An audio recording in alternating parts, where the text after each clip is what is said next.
Okay, looks like everything is working. So...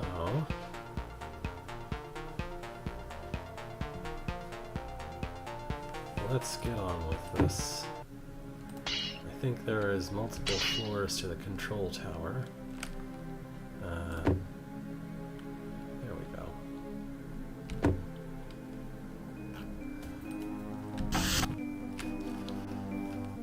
Alright, so back to this room. My first theory is that maybe diagonal arrows are not the right way to go about this. So let's try that theory.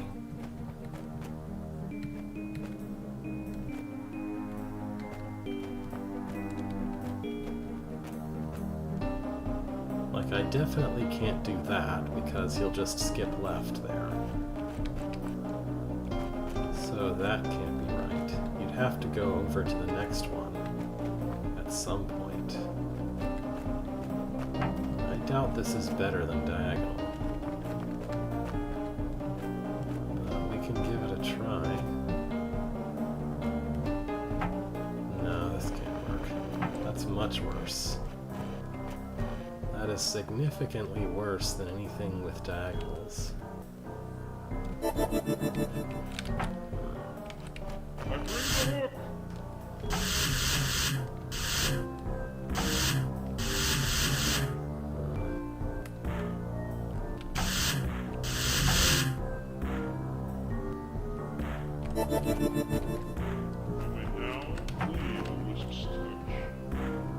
Hello.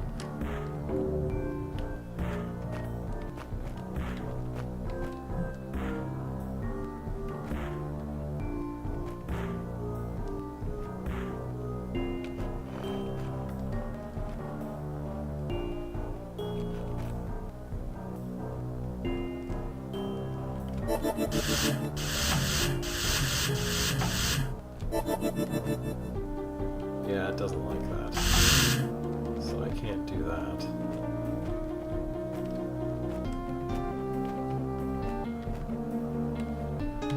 I tried asking for a hint in this room.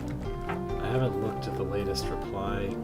I wanted to see if I could figure out what I'm supposed to be able to do from the reply before that one. But I don't think so. I still... there's no way to skip any... like, there's no way to use any two rows in a row. There's no way to use two adjacent rows because there will always be a way for the Slayer to skip past and just completely ignore one of the rows if you try to do that. And the place where the Slayer is trying to skip is where the force arrows are not, so it's where you have no control over that. So I still think this is the absolute maximum possible.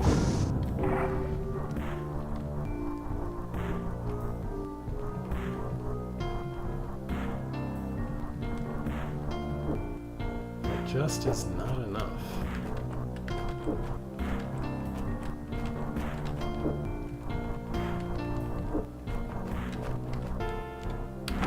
Alright, let me look at the last reply and maybe it will make this more clear.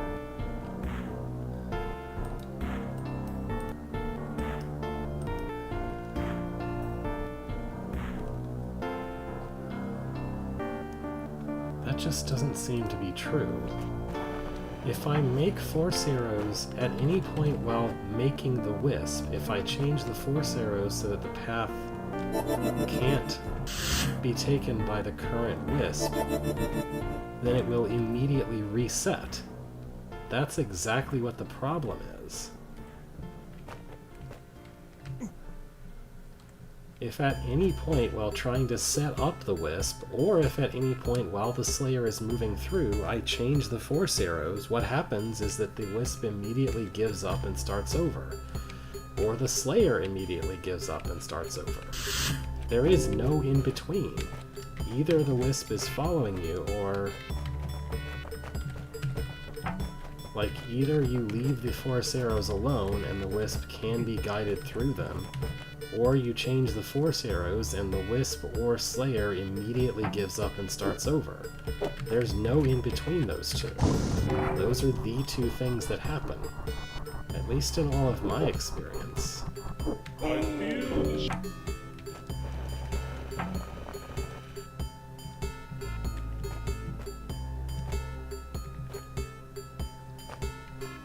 Like, am I wrong? It seems to me like any time that the Wisp cannot go to me right away, what it does is go back and start over, like that.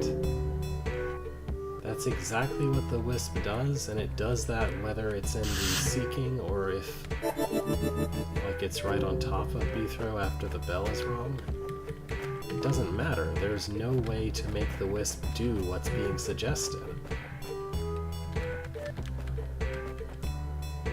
Like, any time that I try to change the force arrows, what happens is that the Wisp immediately gives up and starts over. Like that.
When and how is it ever supposed to be possible for me to change which way the force arrows are rotated without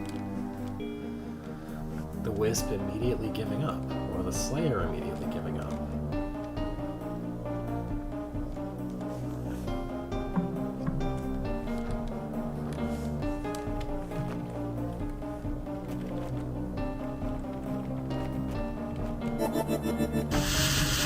I can do this, but this doesn't help.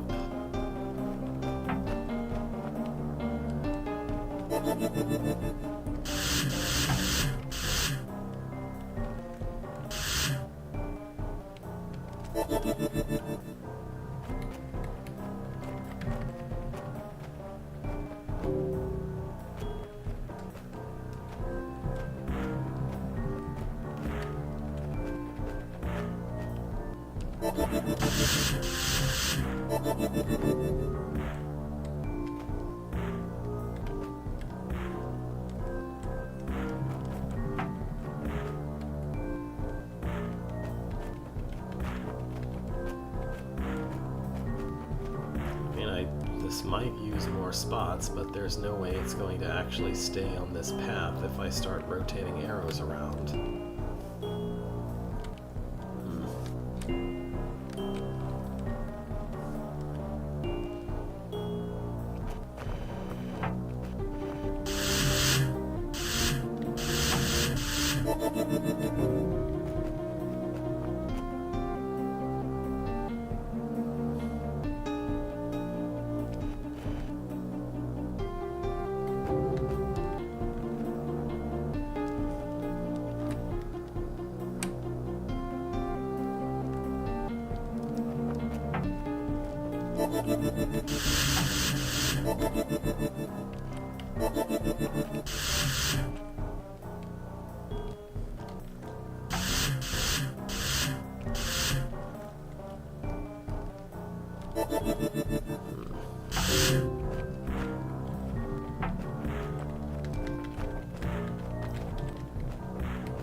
So this is a wishful thinking path, but if I dare to change the arrows at all, this won't work. This will immediately give up if I change the arrows to basically any other direction.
Let's try every single conceivable direction, since I have access to all 8 of them, and see if any of them preserve this path. Because I don't think they will.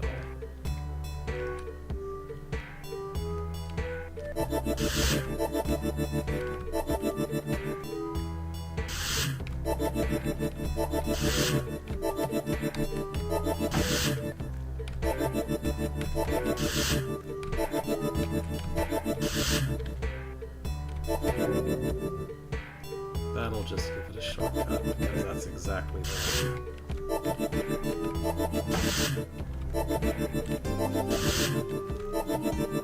This is the problem that I have with this. Like, I can make whatever path I want to some extent, but it doesn't matter because there has to be exactly one way the force arrows are facing when I go to walk through to the exit. If I don't have a single arrow orientation for which it will like the path, then there's no keeping it. And when there's one arrow orientation where it likes the path, then changing it to any other direction will make it immediately dislike the path and start over.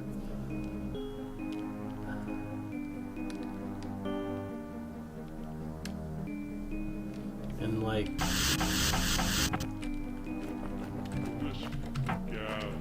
having maximized a path that is for one orientation, I don't see how making a path that's compatible with 2 directions is ever going to take up more space than this.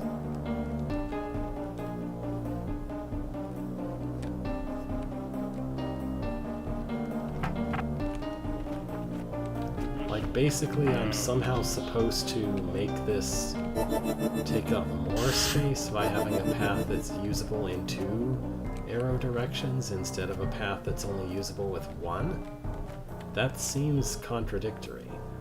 Like, if it's doable in 2 different force arrow directions, that means that it has to use less squares.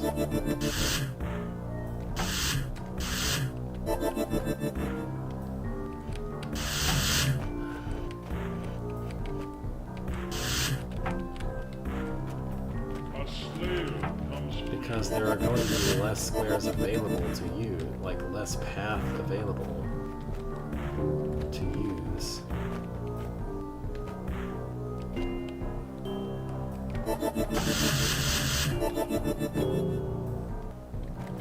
If I have to make it compatible with 2 different directions.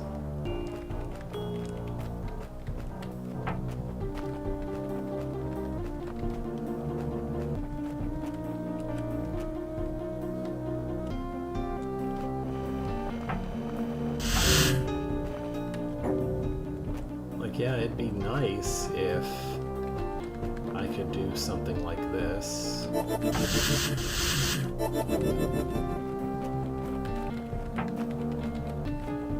And then change where the force arrows are while the Slayer is going through it, but that's not going to work. There's no way to make that work. The instant that I change which way the force arrows go to keep him from shortcutting, I'll just spawn a brand new wisp. Great.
I feel like this room was built in an alternate universe where the wisp doesn't keep track of which part of the path it is.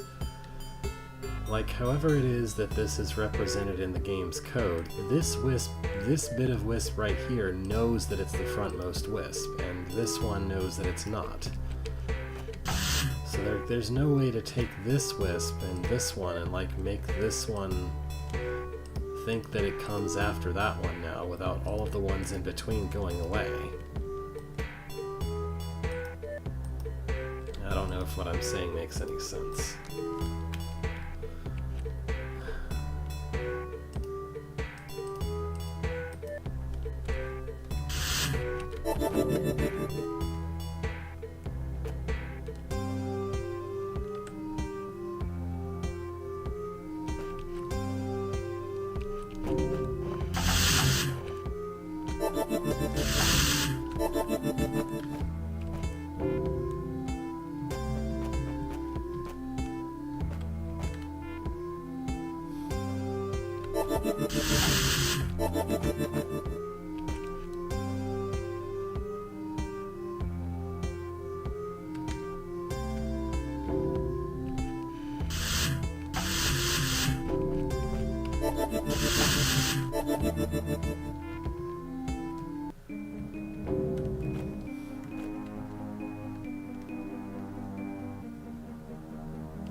I knew the smallest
Like, as far as I can tell, the exact thing suggested in the HNS thread literally doesn't work.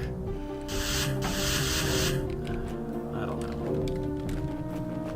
Because again, as soon as you change which way the Force arrows face, it will give up and start over. It will go back and start over.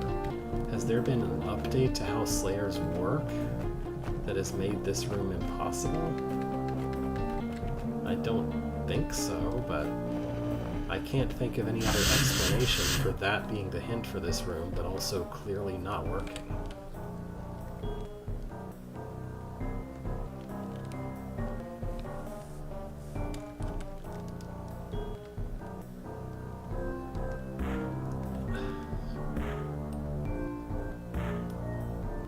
Imagine the Slayer moving down the right column, that's this column.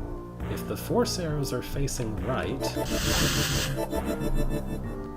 and the Slayer has to go down here, now make the arrows face left.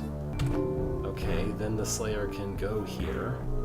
Great, except that if I had set up a path that tries to take advantage of that, then if at any point the Force arrows are facing right, the Slayer will not maintain the path. It will reset the path. If at any time I change which way the Force arrows are facing to being east instead of west, the path just resets.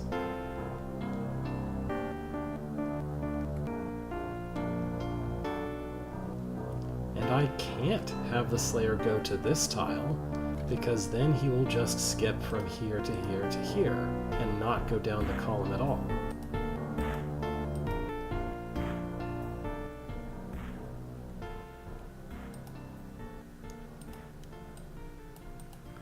So like the example that Dragonfogel gives in the post in the HNS thread literally doesn't work. It doesn't work because during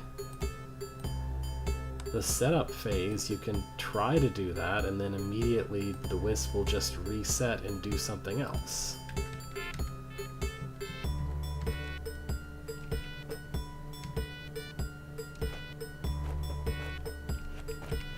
I mean, maybe that's intentionally an example that doesn't work, but that seems like a really bad form for an answer to a question in the HNS thread.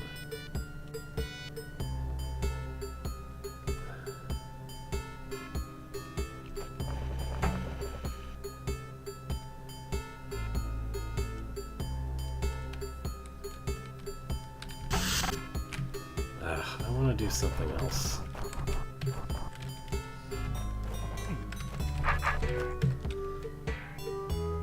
Okay, what is this room? We're going to have a fluff happening. We can call for help with 2 squad horns. There's an adder just here somewhere.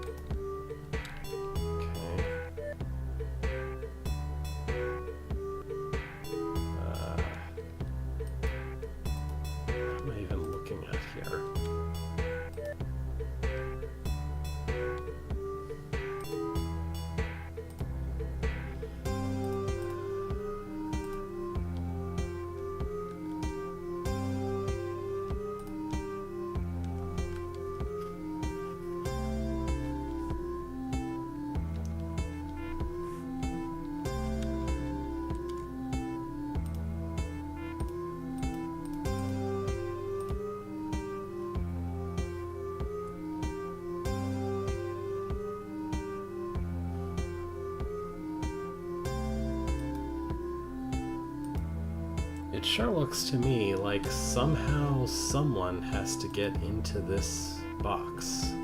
I don't think I can make the puff do the work. The puff might be able to kill the adder, I guess, maybe?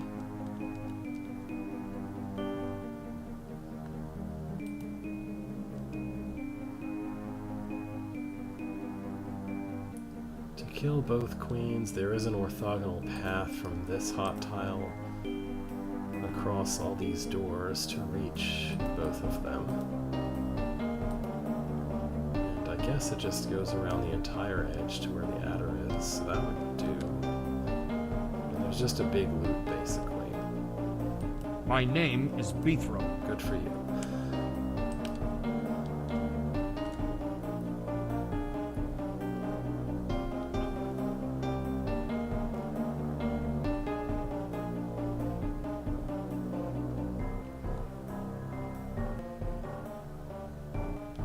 I mean, these hot tiles have got to be there so that the puff can't be useful. In which case, why is there a puff in the room? Oh, this just kills the two queens. Huh?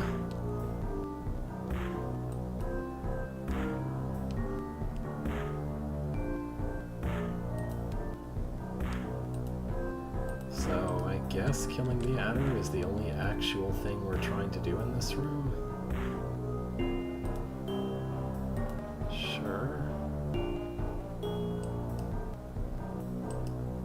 What is any of the rest of this for,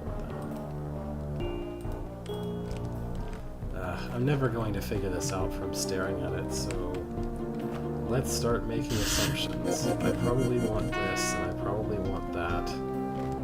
Maybe everybody should have a stick or something. I assume I need the queen to spawn at least once. Because the door has to be open for the adder to be reachable. And then I don't really need the queens for anything else, so I guess they can just die.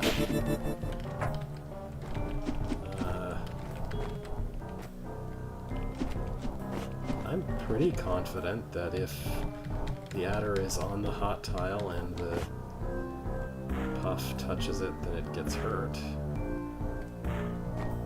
Sure. Huh. Okay. So it doesn't like that.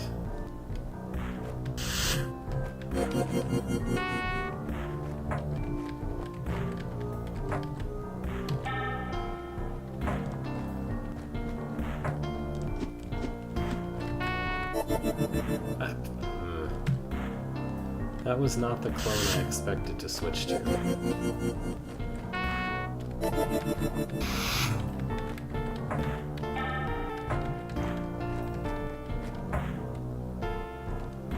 What's with this speed potion? It doesn't seem like it does anything useful, and it just traps the clone that goes to it. Sure.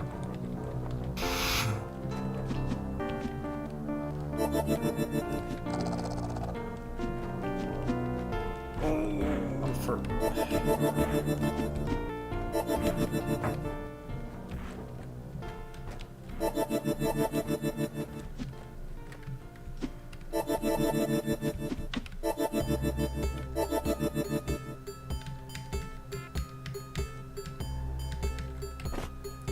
So I can damage the adder as much as I want doing that.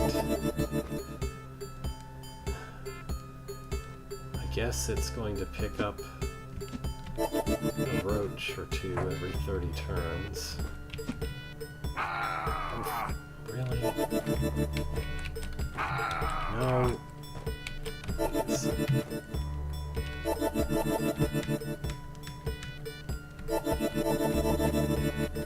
Maybe not quite every 30 turns.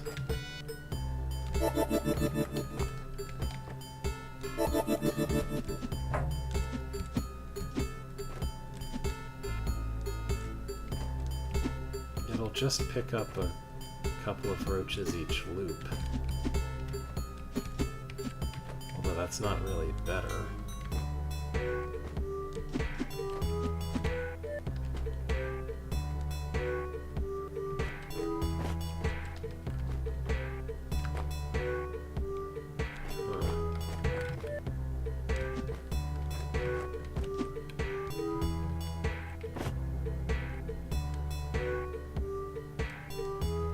This setup absolutely does not give enough time to hit the adder with 2 puffs. Ever.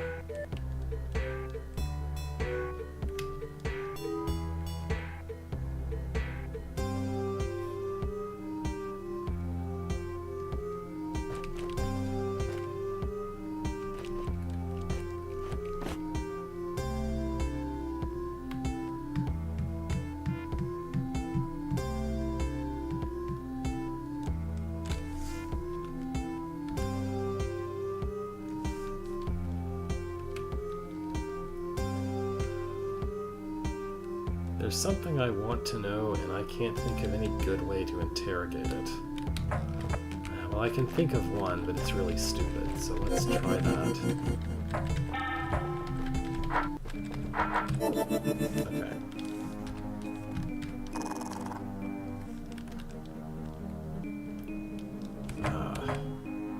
Oh, this is extra annoying. I guess it's fine.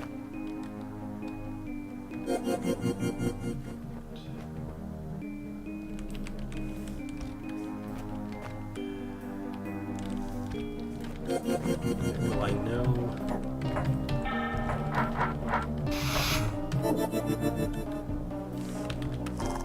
$44 is 30.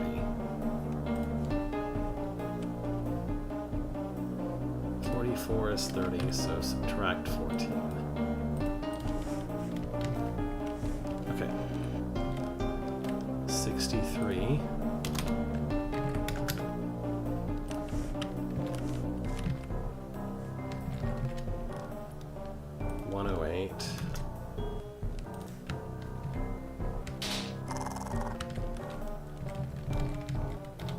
$203.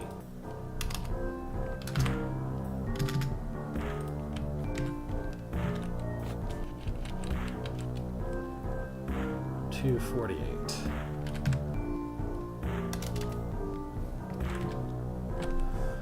How far apart are those?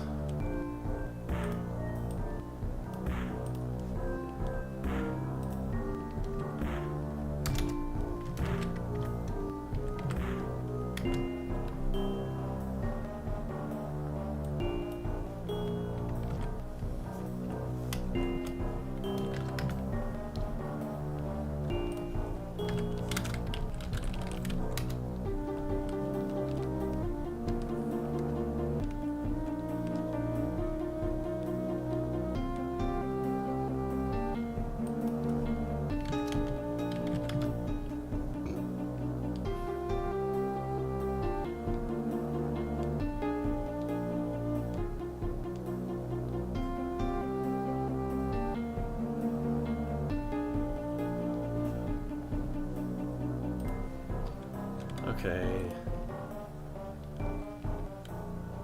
So this to that is 45 turns. This back to here is 95 turns. Either way, they are consistently multiples of 5. What I was wondering if there was any way for the puffs to move to the adder themselves.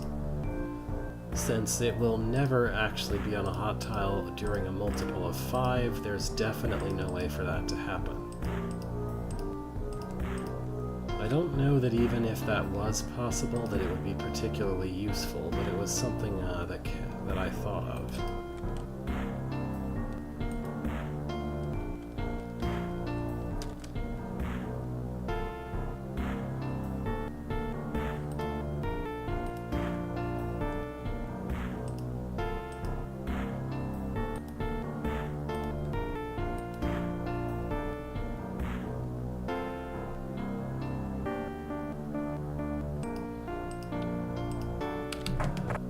So having established that, that means that objectively the only way that you can ever hurt the adder is by pushing a puff directly onto a hot tile while the adder's head is on said hot tile.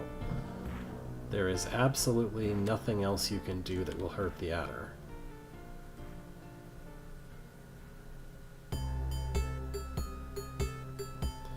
And there are only 2 opportunities to hurt the adder across its entire path.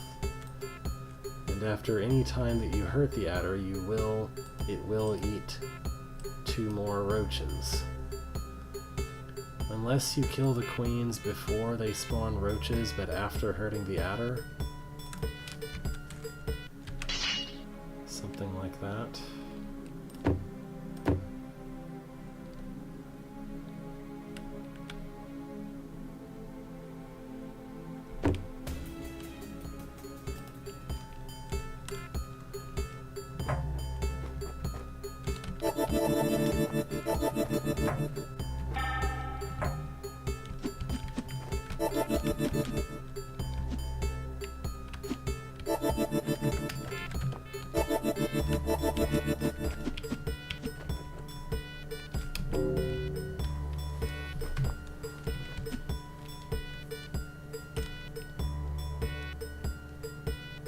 Oh, well, I can make the adder eat more roaches if I do something like that, I guess.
Okay.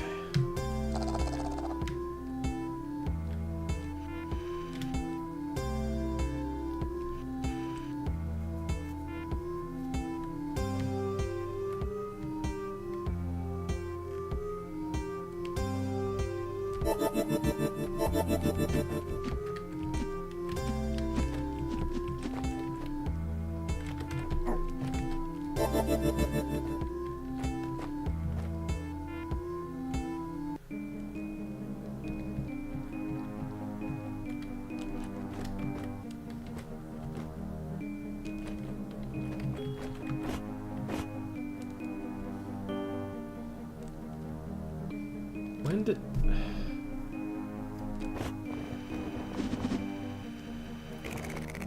Oh, that's so annoying. I guess I can't go all the way up there. Fine. Just get rid of this one.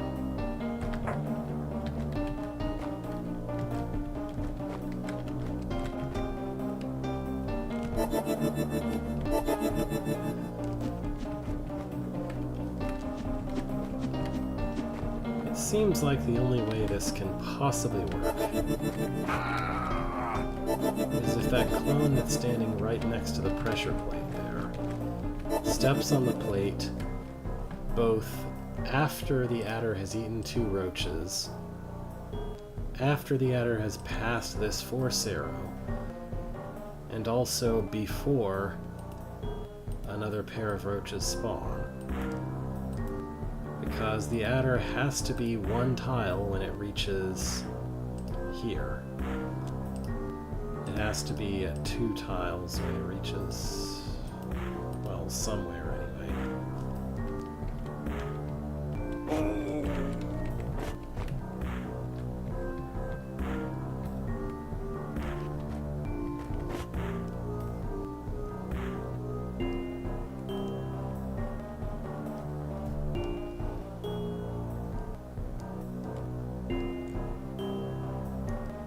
I don't think that can happen, actually.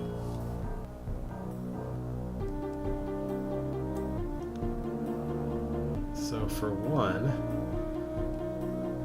the adder is only at an even parity after going up this way. cannot ever not feed it a puff, because otherwise it'll be too big and it'll be impossible to actually kill it. And by the time it goes all the way around this impossibly long roundabout, the roach queens are guaranteed to have spawned. I mean, this is part of that 95 turns, and I guess this is probably 60 of them. So it's not possible to kill the queens after the adder goes past here, but before they spawn roaches. That just isn't possible.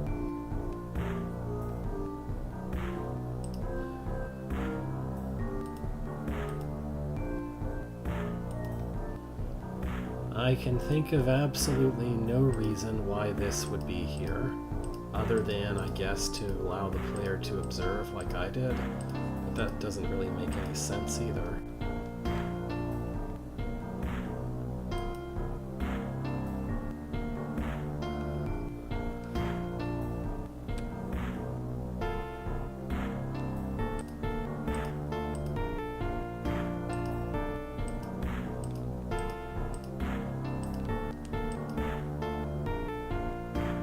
I don't see any way this room could possibly be solved. It is absolutely, definitely impossible to feed the adder in 2 puffs at once at any of these places because of how restrictive the area to push puffs in is. It is absolutely impossible to kill the roaches and get the adder past this arrow before more roaches spawn, and it is not possible for the adder to be at an even parity when it's coming towards this hot tile. One of those things would have to be possible for this room to be solved. You'd have to either feed the adder 2 puffs at the same time, or be rid of the roaches but have the adder able to go past here.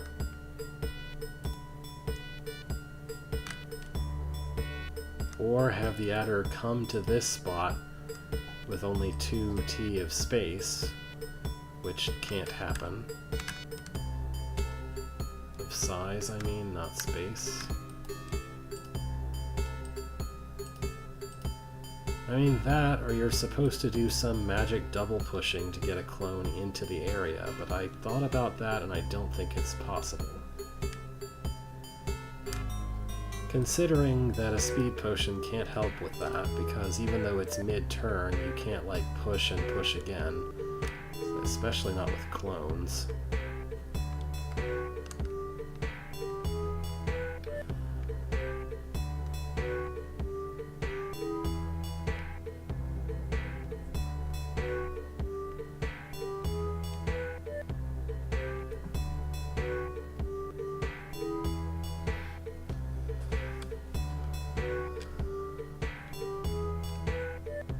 There's nothing in this room that would allow me to prevent the queens from spawning, like an invisibility source.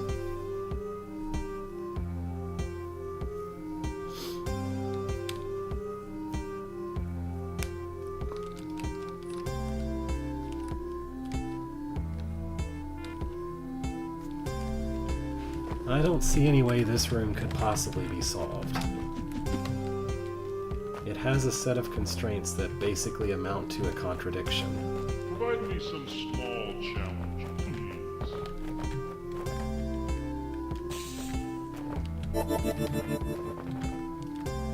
How do I even enter this room? Hey, I died!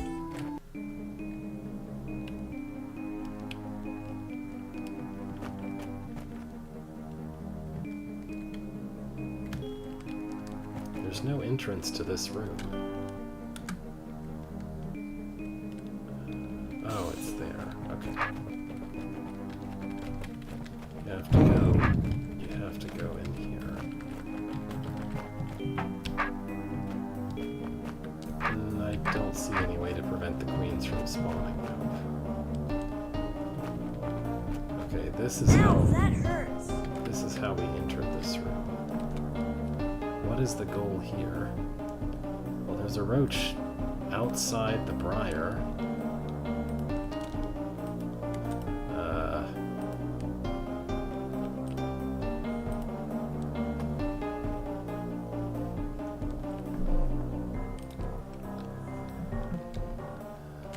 It sure looks to me like I'm supposed to somehow explode the bombs without dying.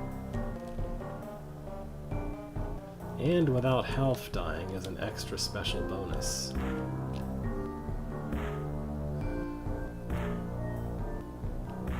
There's this really conspicuous, enormous path between that plate and that door. What am I to make of that?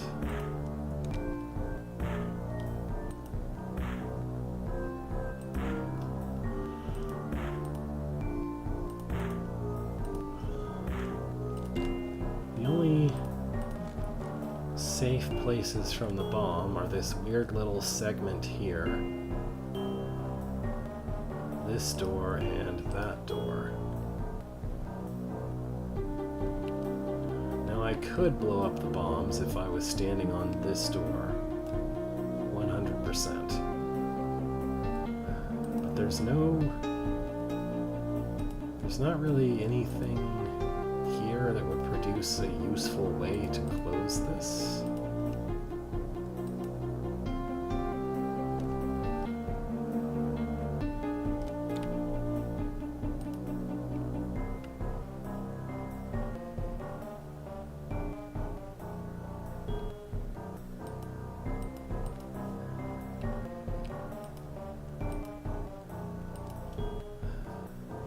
Slayer is definitely not going to press that for me.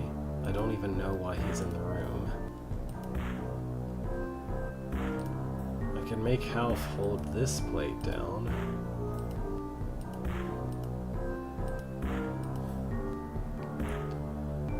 I guess if there was some way to block Half from wanting to use any other path, then he could start here and take this really long and winding path to press that. I don't know why I'd need him to take such a convoluted path, though.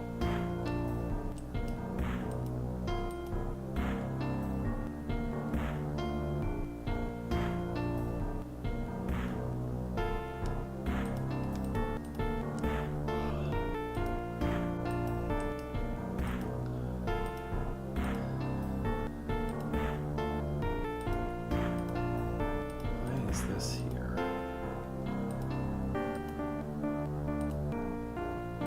I would need Half to be safe somehow when I hit the bomb. So I'd need his home to be somewhere amidst these safe tiles, or else he'd have to be standing on this door. There's no way he could be standing on this door, because then I would have to be holding this when he walks onto it, and I can't hold this while he's walking onto it if I'm standing here to blow up the bombs. So what I need Half to do is to have a home on any one of these tiles. These two are conspicuously not Hormites like the rest of them. You'd have to be standing on one of these several tiles, and then be prompted to somehow go here, and then go back again.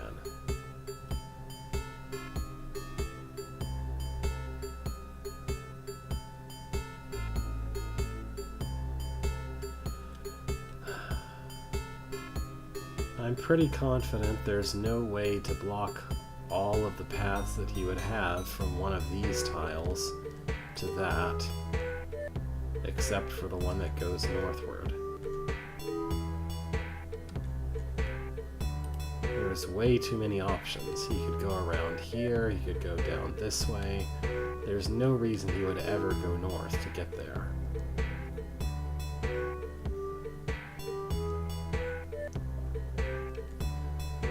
I guess I did only list two paths there. If the Slayer's here, and I'm putting a sword there somewhere, I guess Half might route northward to try to get to this.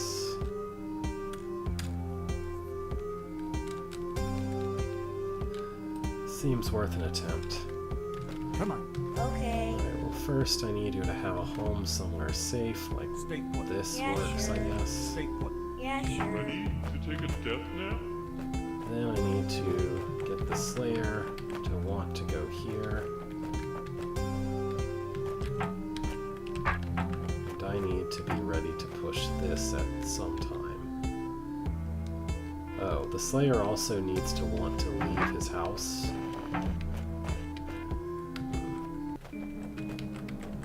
So maybe I should work Lie on down that and stop first. breathing.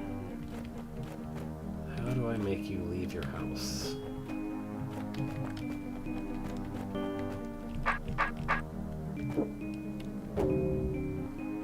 Okay, I can make him go forward. Is that better? I don't think that's any good.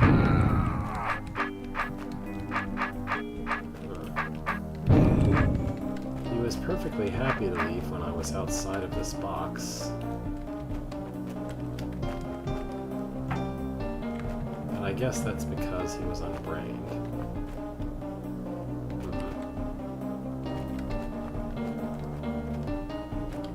Follow me. Yep. Stay put. Yeah, sure.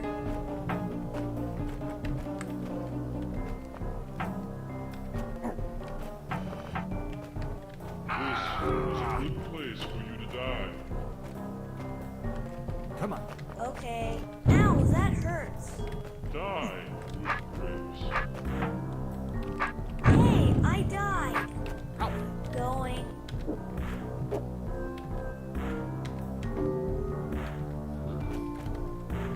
Ow. Going.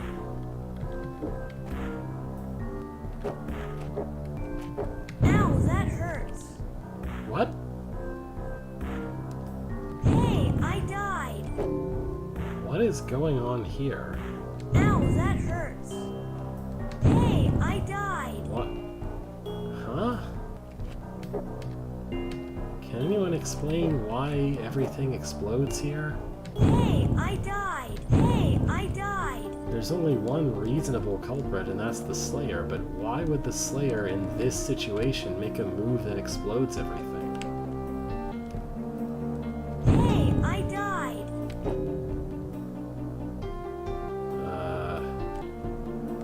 Ow, that hurts. What is going on here? Ow, that hurt. Ow, that hurt. Ow, that hurt. Hey, I died. Ow, that hurts. Ow, that hurts. Which way is the Slayer moving that's making him explode? Ow, that hurts. Is he trying to turn his hook? Surely not. Is he going... Is he trying to follow the wisp path even though... Hey, I died. Is he going towards me in an unbrained move southeast? Ow, that hurts. I guess I have to hope that understanding that behavior isn't crucial to this room. Hey, I died. Hey, I died.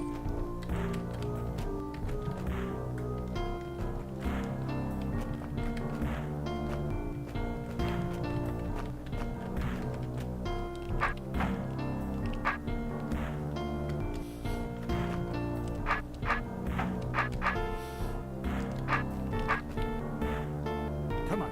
Okay. Ow, that hey, ow, that Wait here. no problem. Follow me. My Yep. hook reaches Ow, far. that hurts. Okay, then he was following his wisp. I guess because the path to Beethrow blocked suddenly got blocked. I don't know.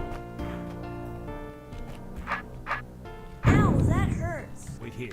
No prob. Follow me. Stay put. Yeah, sure. Ow.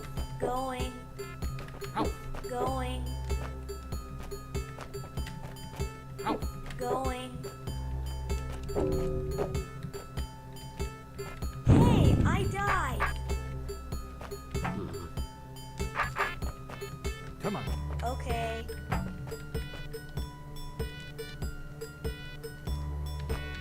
Ow, that hurts. Yeah, but the Slayer's the only one who could have been Yeah, blowing sure. up the bomb there, so it's weird. Maybe I need to go here and go back. seems very plausible.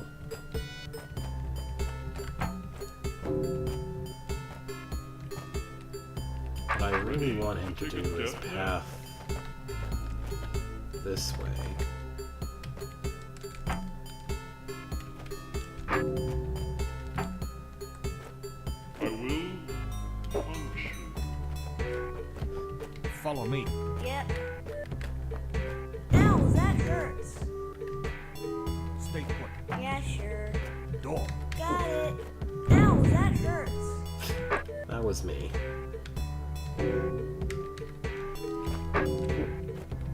Door. Got it. Ow, that hurts. Ow, that hurt. Ow, that hurts.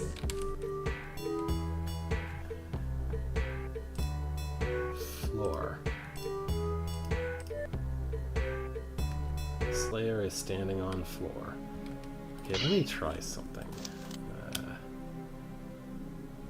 There's something that's supposed to change how fast things go. At least I thought there was.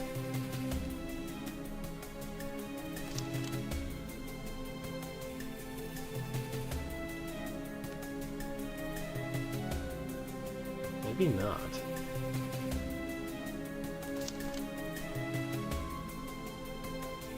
I thought there was like a repeat rate or something. Oh, I guess that's for controls, not visuals. Okay.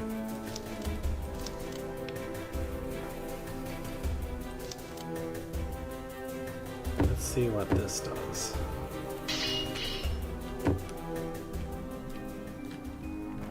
Follow me. Yep. Out. Going. Ow, that hurt. Out. Going. Door. Got it.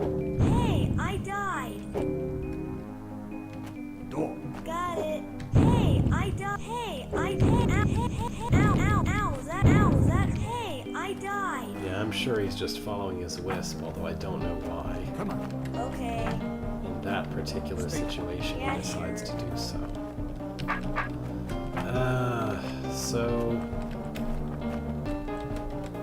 I can make the Slayer path southeast or northwest, depending on which way I enter, but not southwest, which is where I need him to path to be able to conceivably use him for the thing Ow, that I that want to use him hurts. for.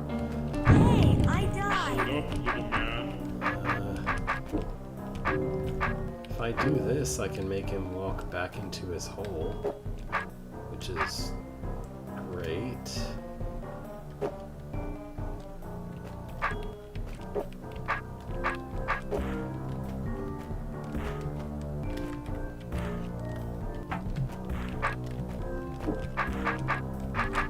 Ow, that hurts. Seems like this behavior should be good for something, but I don't know what. Come on. Okay. Doesn't seem like the wisp considers health to be an Follow obstacle, me. Yep. which is usual behavior, I think. Come on. Wait here. Like roaches wouldn't be an obstacle either.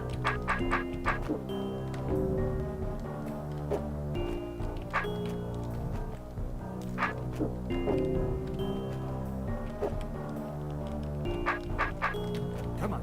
Okay.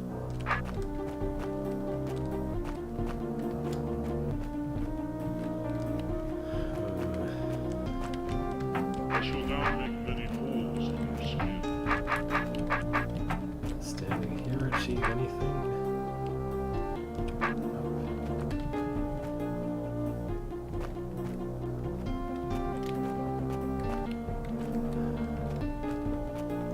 I'm pretty confident that I need to have a weapon in this room, but...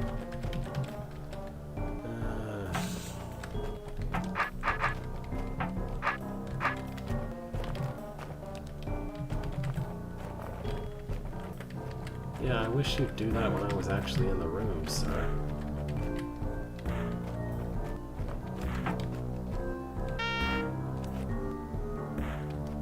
It's way over somewhere else. It's probably not relevant to this room, but...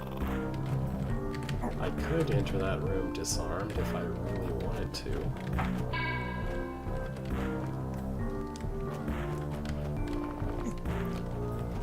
Then then I would be able to walk through that long path with the door at the end of it. Not this one. It's, yeah. It's this way.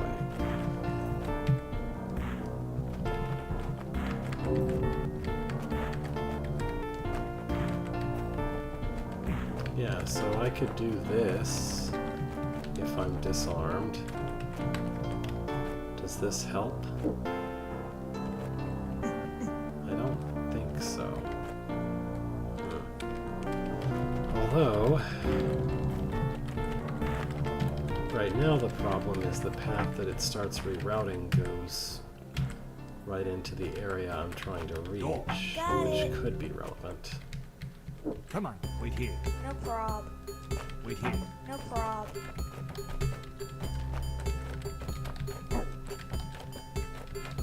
So if I do this,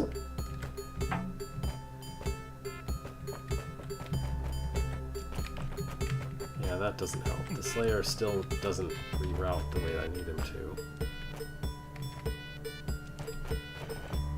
Did you not see this outcome? Okay.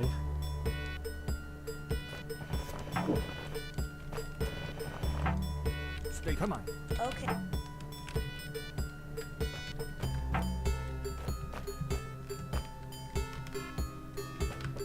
Yeah, I don't know. This doesn't make any sense. There's just no way to get the Slayer out of there, and I don't even have a theory for how else I could solve the room besides getting the Slayer out of there.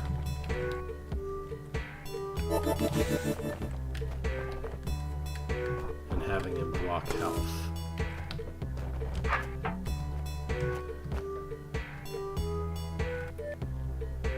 Supposedly there is a way to stop these queens from spawning. But I don't see anything besides killing them. And I can't kill them because that closes the way for the adder to move forward. And the adder has to be able to move for me to be able to hurt it.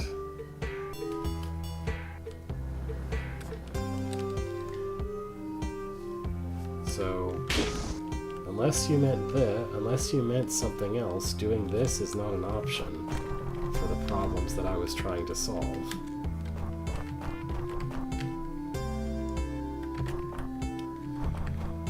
What about this room? We have a clone and a million decoys and a mimic and a plate here that does something involving an adder again. Well, that doesn't matter.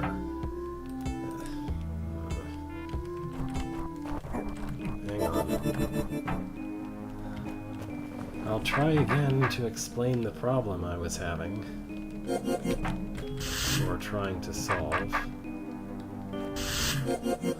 Maybe I'll discover that the problem wasn't real, but I doubt it. I needed to do that.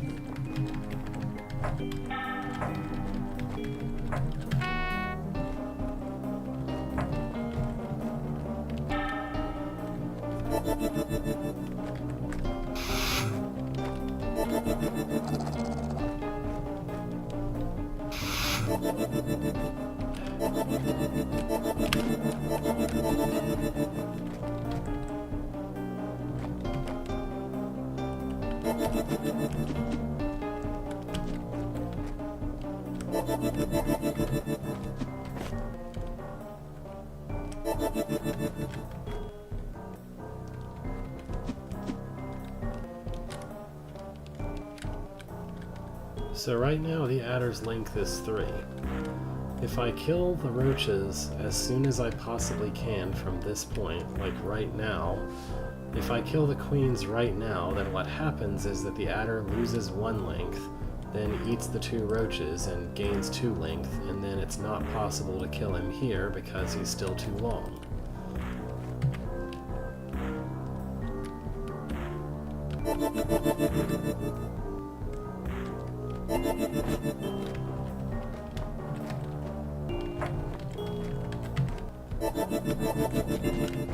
So killing the queens right now wouldn't help.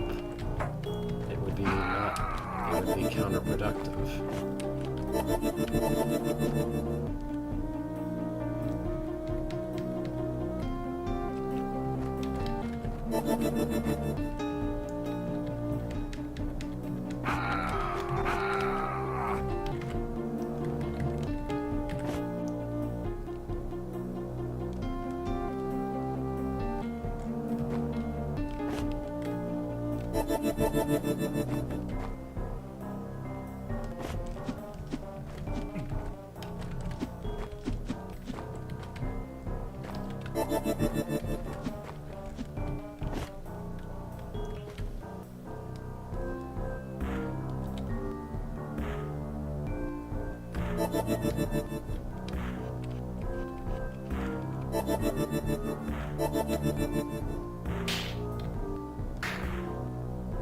Right, so killing the queens now would lock the adder so that I couldn't finish it off.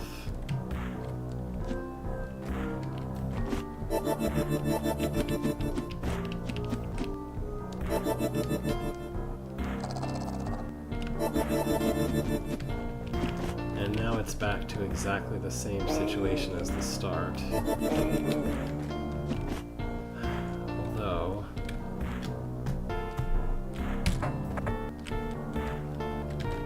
I did think of something while I was trying to go through that thought.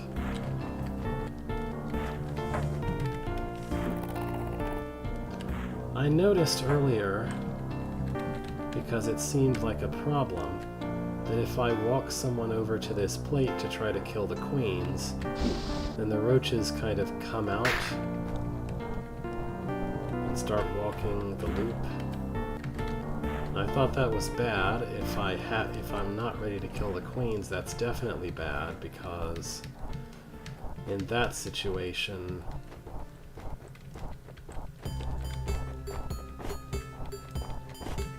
if I haven't gotten rid of the queens, then this gives them room to spawn even more roaches to make the adder even bigger. But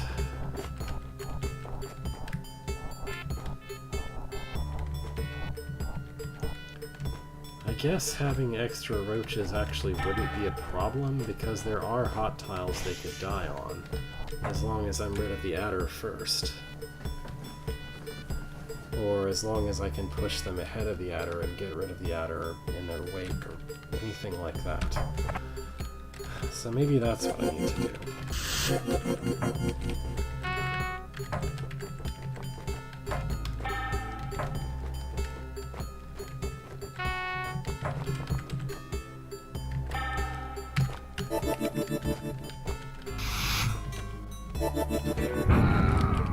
Don't walk into the bombs, stupid. That one.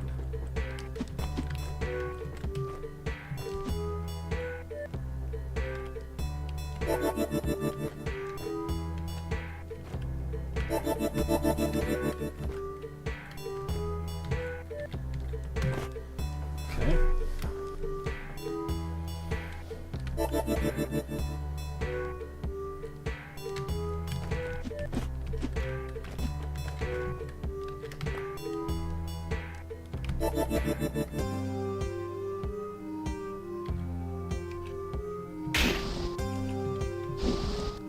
So if I get the adder by and immediately kill the queens, then I want to start trying to pull the roaches around, because I have to be rid of them, or at least have them past the hot tile before I try to get rid of the adder, in order for this to work. There's enough turns to spawn another puff, I don't need that one.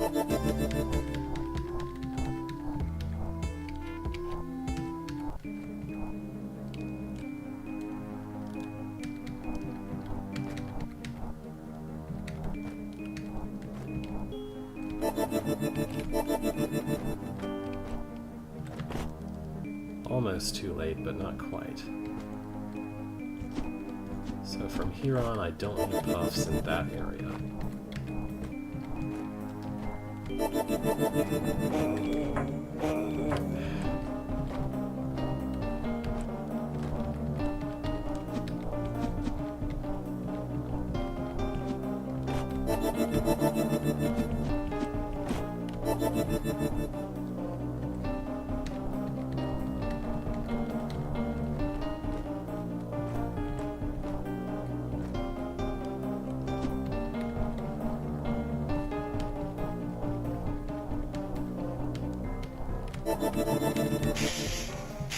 Okay.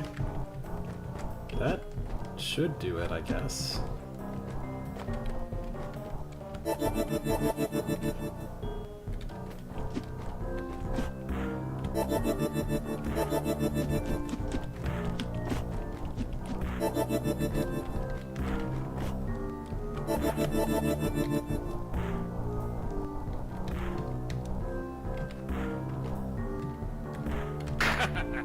Okay, that's it. Unlock the room, and I have actually gotten a room done today. A single one of them. Alright, let's look back at this incomprehensible room. This opens that, and then the adder will do something.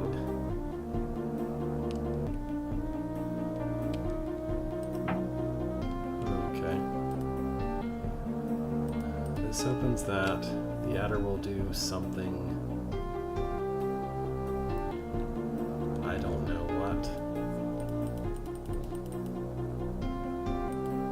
What is this puff for?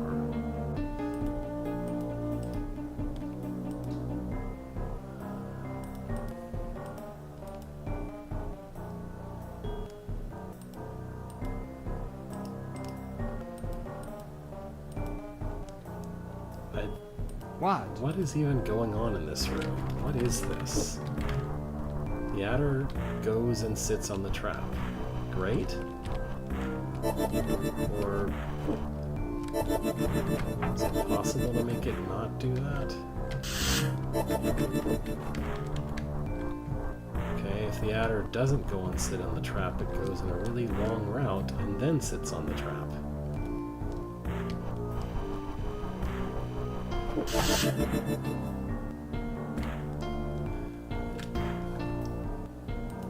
These force arrows don't open for anything. What's supposed to kill this adder? There's no power token in this room.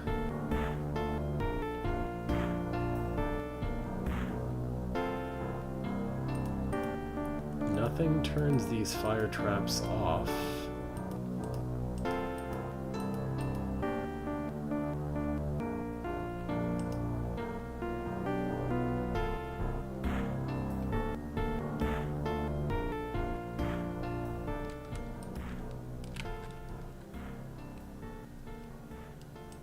Huh?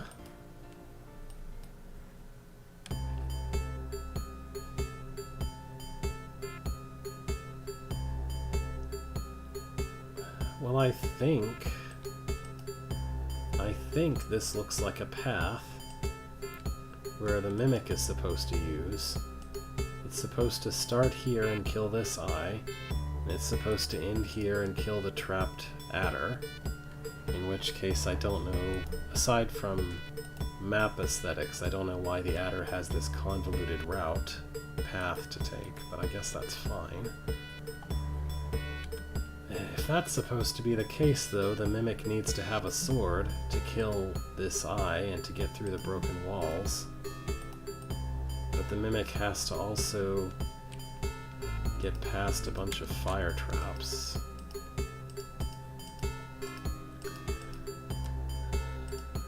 What is with these Fagundos? Why are there Fagundos here? So Puff on Water says I have to use a stick to... Well, I have to do something to kill something on the Puff on Water to be able to kill it, or to be able to have something stand on it.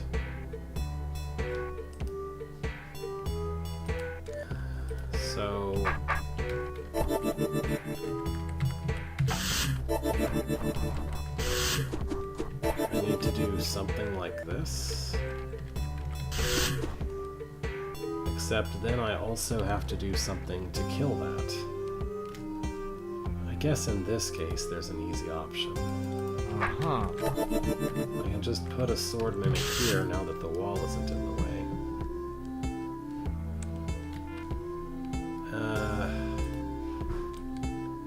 Why is there a button here? For what reason would it be bad for this adder to already be there? I don't see any reason. Yeah.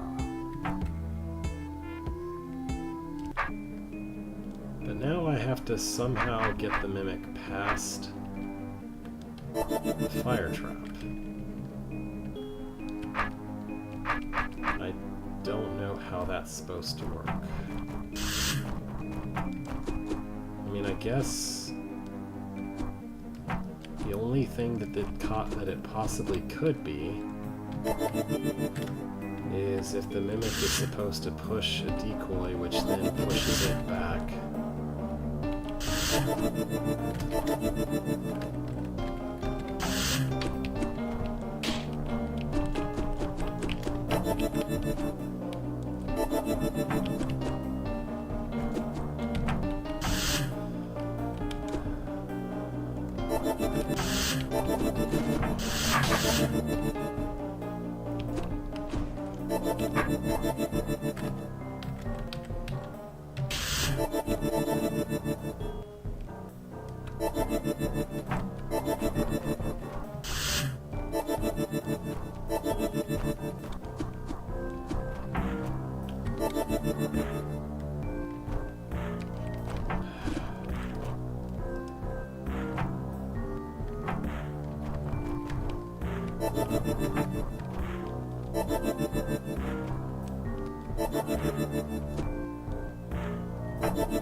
What?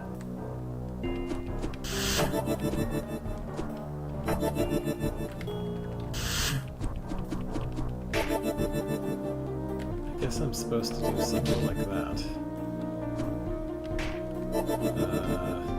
Then what?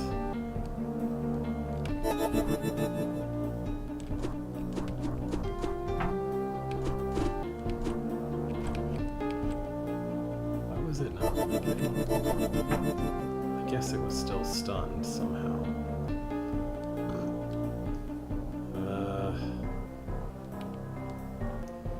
I really do not see any way to get across this gap.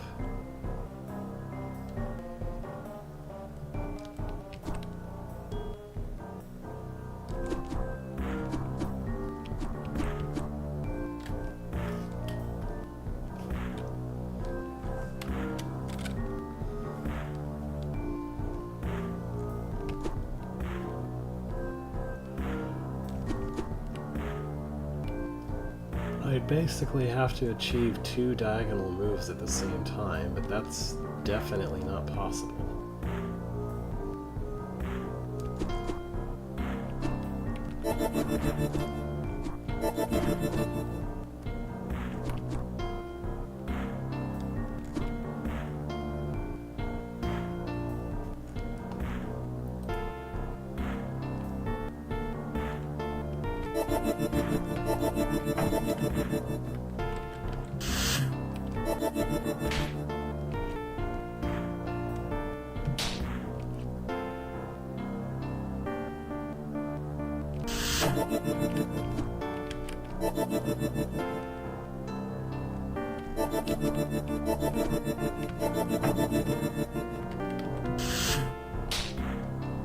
Okay. Well, I thought it was impossible because I thought the decoy couldn't possibly stand on the fire trap. But evidently it can. Just very briefly.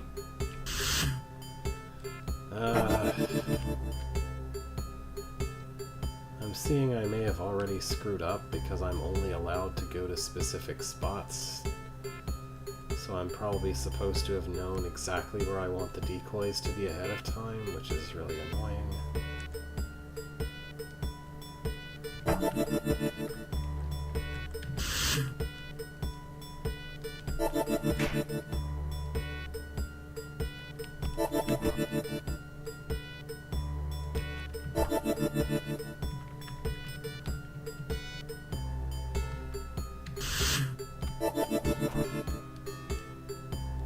That decoy survived. Is that useful? Probably not. Now we have all these Fagundos around. Do I need those for something? I guess they do allow me to move around without the mimic moving. That's kind of good.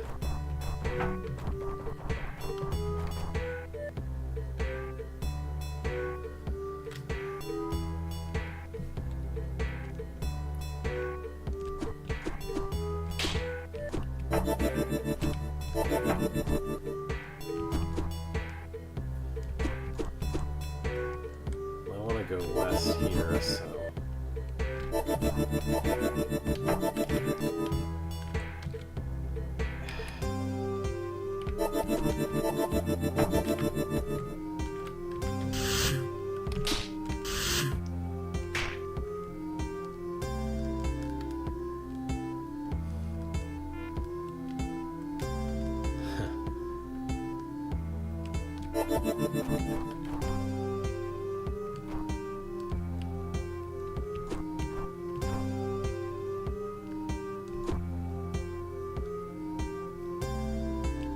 I think I can just do... I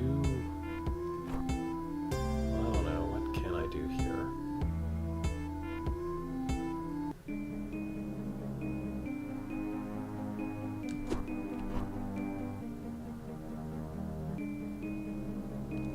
I think I want one like there.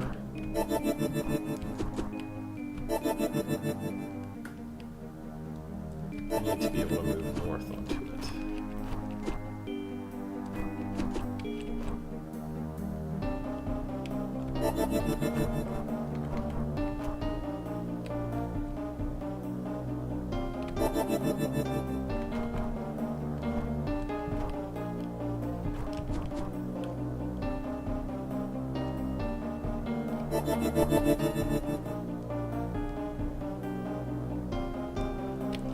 We got this backwards.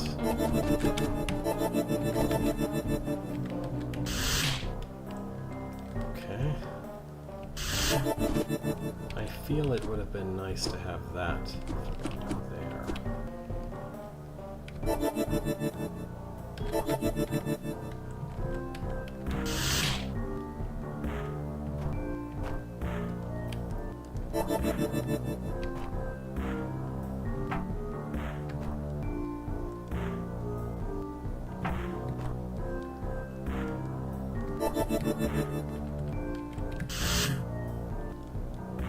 That's wrong.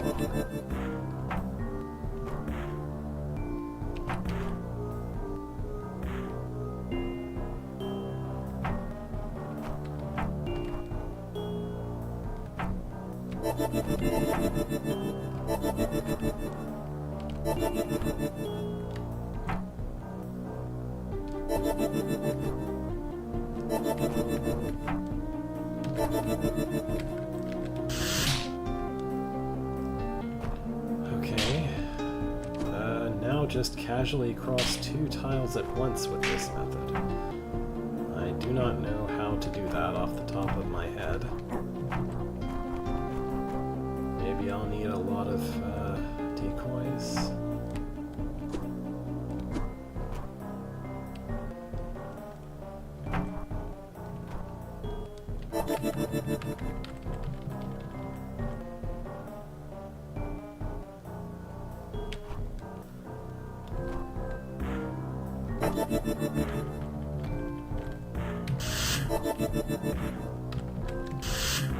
This conceivably work. This. Blah. I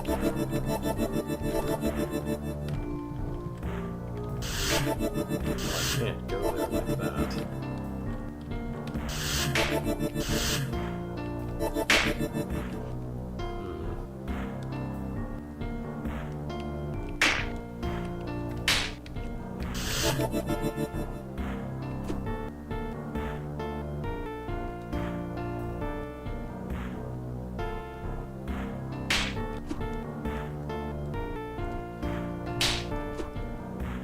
So if I move west, what happens is that the decoy is pushed with, the decoy pushes him west a tile. Sure. That's clearly not enough.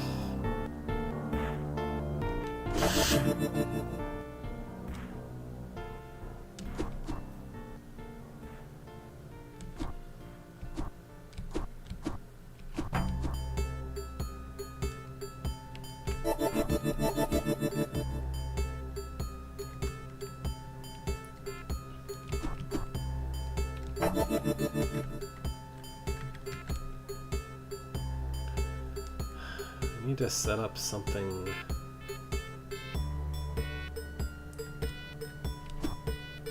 where like a decoy pushes a decoy pushes a mimic somehow.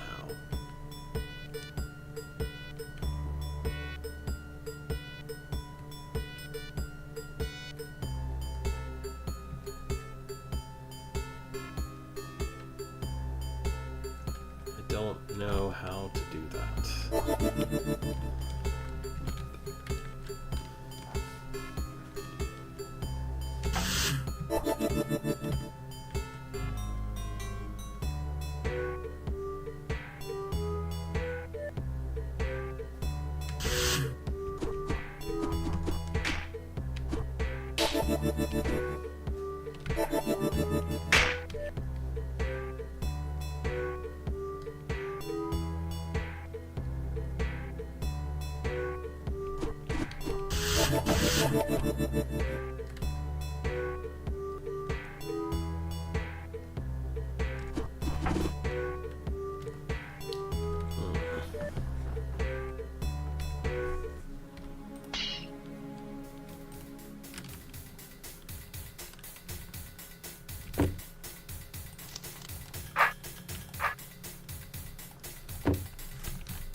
Which one is stick? Is it 6? I don't think so.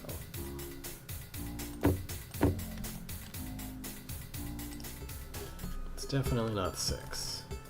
3? 3.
That's certainly isn't it.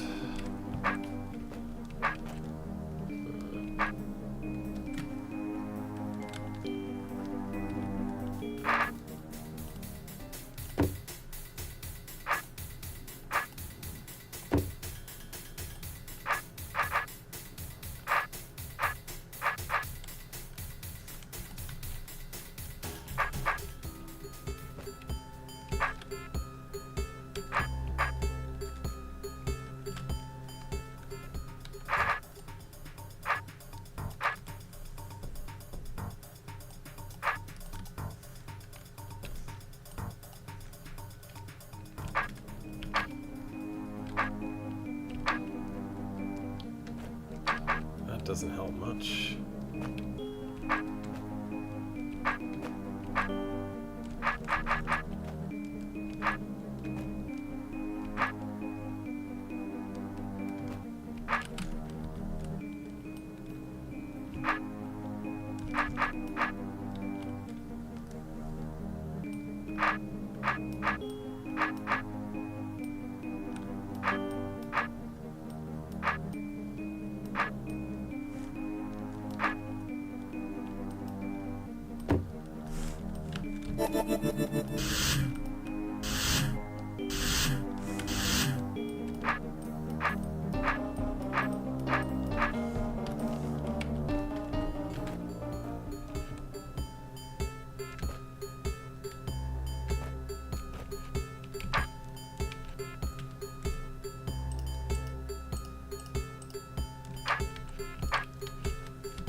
I just don't know of any way to make it move 2 tiles.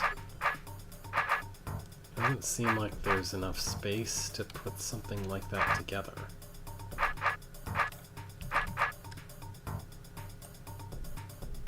Like, the only thing I can think of is it would have to be something where the mimic moves in a way that pushes a decoy, which pushes another decoy, which pushes the mimic, while also pushing the mimic.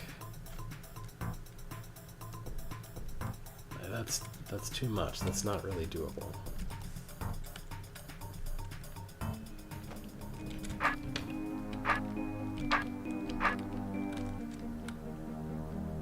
Like, the only way it could work is if the mimic somehow caused 2 different decoys to move and push, so that both of those decoys eventually caused a push to the mimic.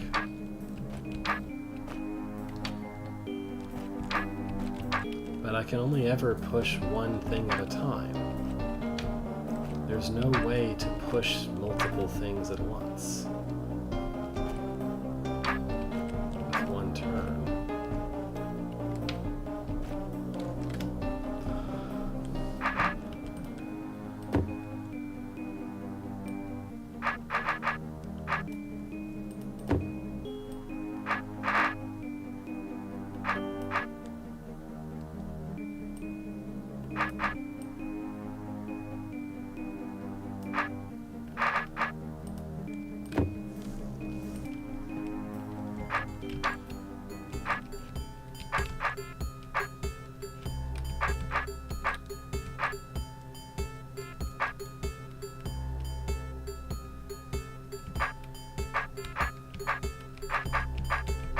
Don't I have to do that, though?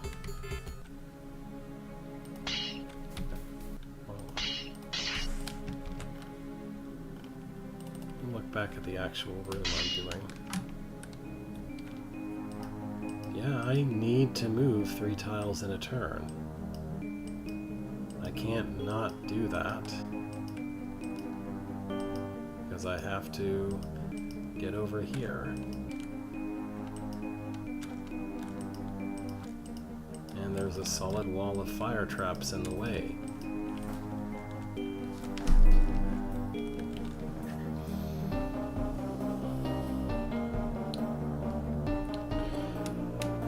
I mean, either that or somehow have to push the decoy into the right position from all the way over here, which seems even less realistic.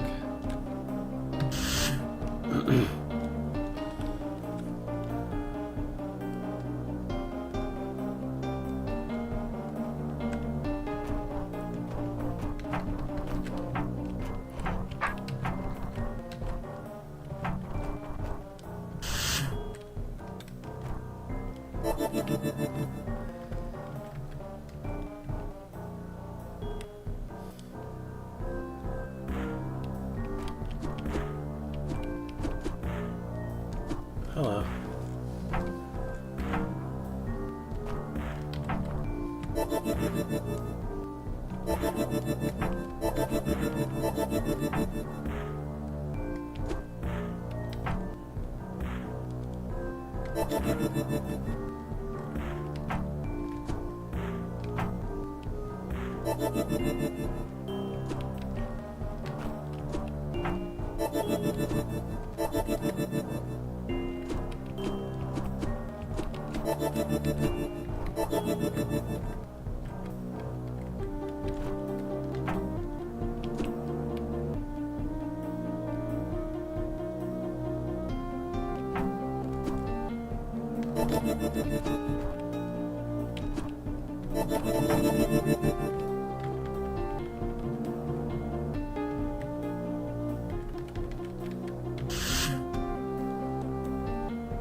I can't stand the thought of leaving this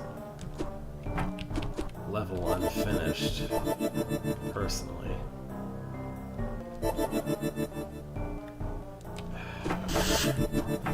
To do this without moving the Fagundo into an annoying place.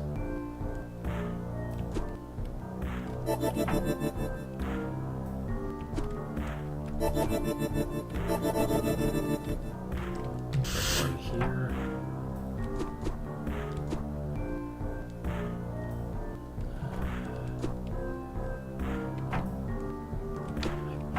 I guess I can put that back in a minute. No.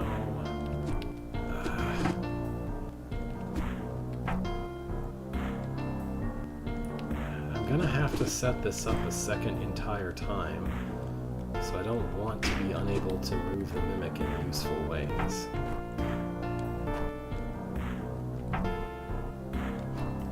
Oh wait, I can just do that. Okay. The mimic won't move west right now, so I can just do... Why did that not push it? Why did that not push it? I should have pushed it, but it didn't.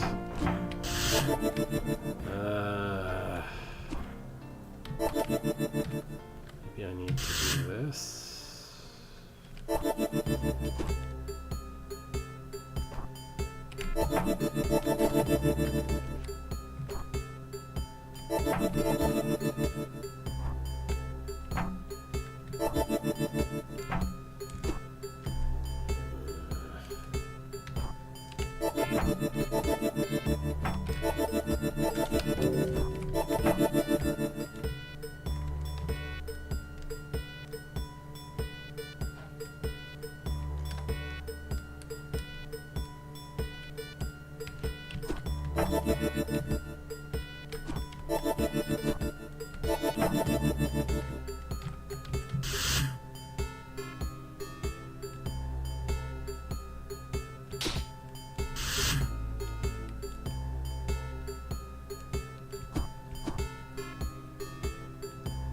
I'd have to spawn a mimic without the mimic. I'd have to spawn a decoy without the mimic ever moving.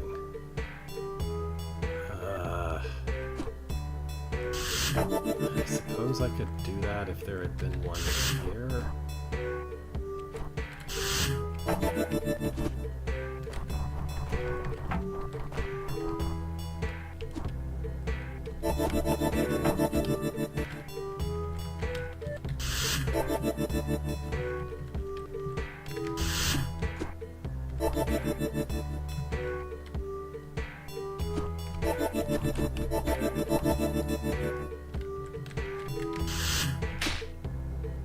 Great.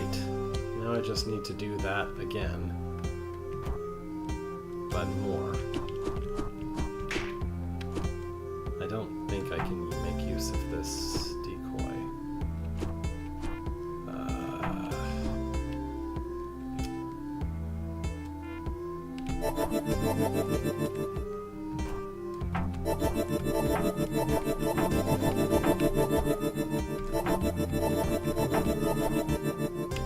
I don't want to push that.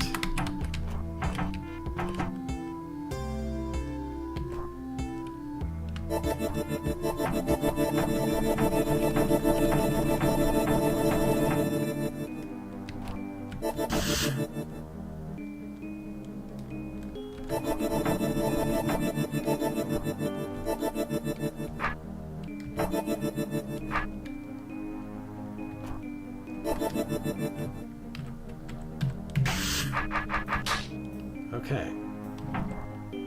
Now I can move around almost a little bit more freely.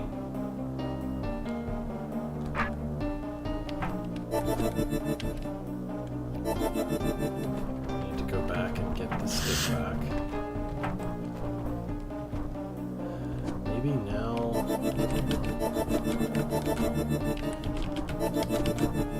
the way that I placed the decoys before will work properly. I think so.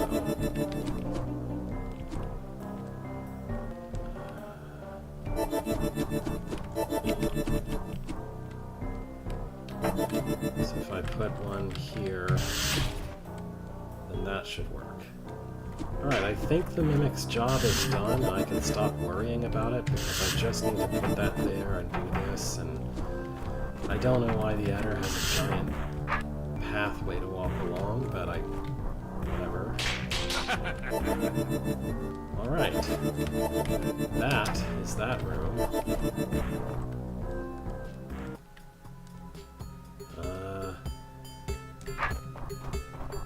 I guess this room is designed to only be solved from the south side. I was wondering if the clone, would appear on the south when I come from the north. Did I mess up by going here? What is this? I can go that way. Not looking at these rooms, I just want to go back to where I was.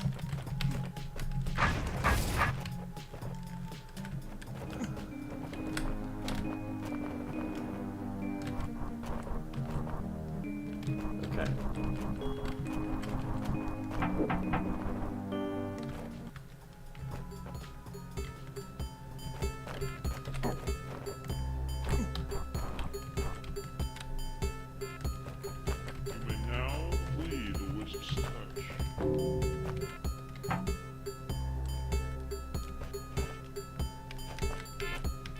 Yeah. So let me explain this one more time. Literally the thing that Dragonfogel says to do doesn't work. Because what Dragonfogel says is that if I go here, and then I make the Force arrows face west, and then I go here,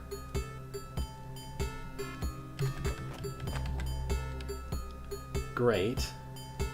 But supposedly, Dragonfogel's post in Hints and Solutions claims that after doing that, at some point while the Slayer is moving through the path,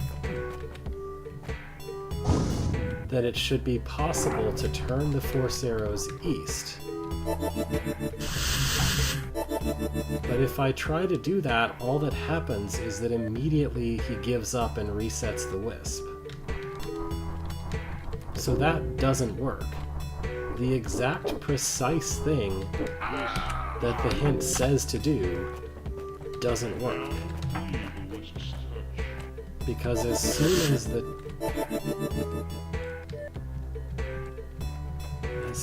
the Force arrows change, the path disappears and it can't use it anymore.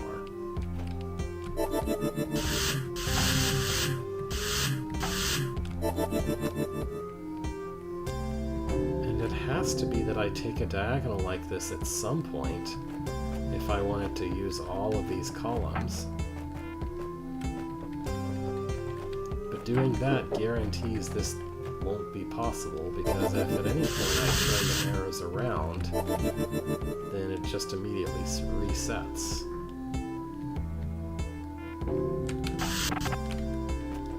A slave comes for you.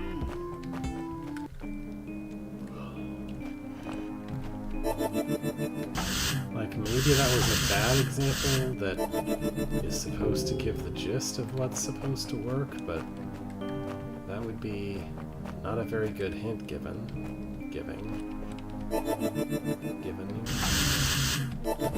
Not a very good hint. If it just doesn't show actually something that you can do.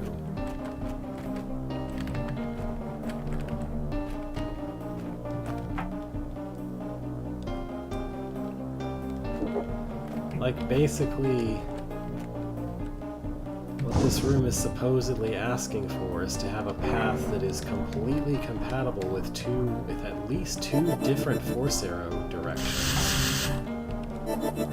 But the only paths that are compatible with two different force arrow configurations are going to be paths that use even less space than a path that is compatible with only one force arrow placement.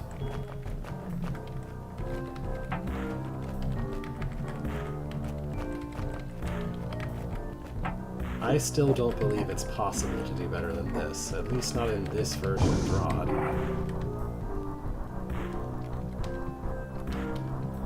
And this seems distressingly close to being right. Like, I'm only 4 tiles off. I'm not... You know, this is a checkerboard pattern. This is getting most of the checkerboard. So it sure seems like I should only be able to get maybe 3 or 4 more tiles out of it, based on how long the rattlesnake path is. I don't know.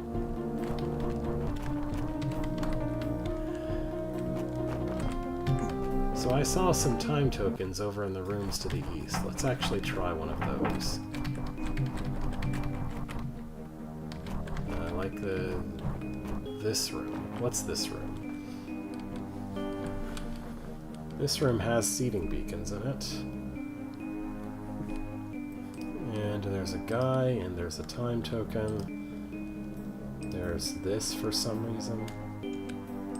There's 2 constructs.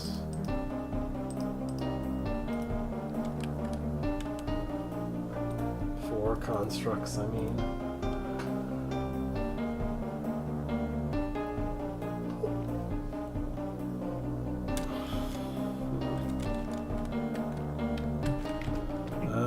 Looks to me like the only way this room could be solvable is if the time clone remembers previously room being solved. So I guess he's gonna need the soldier's help for that.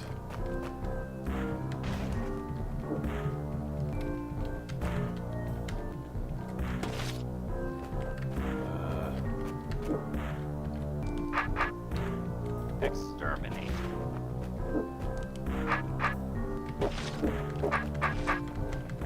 Exterminate. This bumbling around back and forth is going to be real fun to play with when I'm in regular V-throw. I guess let's see how that goes. Wow, oh, good, just stellar job.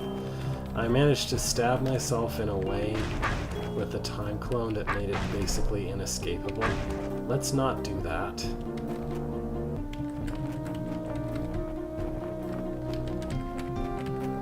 Okay, so actually all I have to do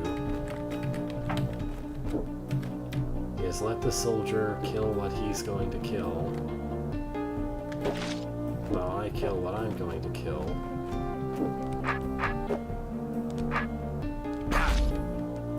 I mean, Yeah, right. So the problem is, though, if I were to do this, there's only 2 entrances.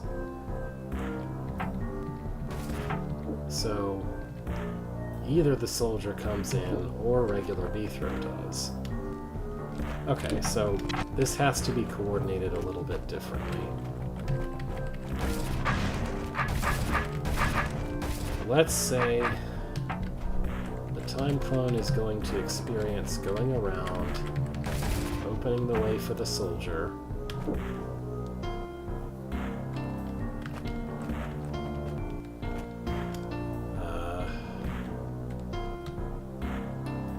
I guess stab this on turn 30, and then go across, stab that. Exterminate. He's gonna have to walk back and forth a couple times. Yeah. Which is perfectly fine. So the time clone did that. Now regular B-throw takes advantage of its north first approach to just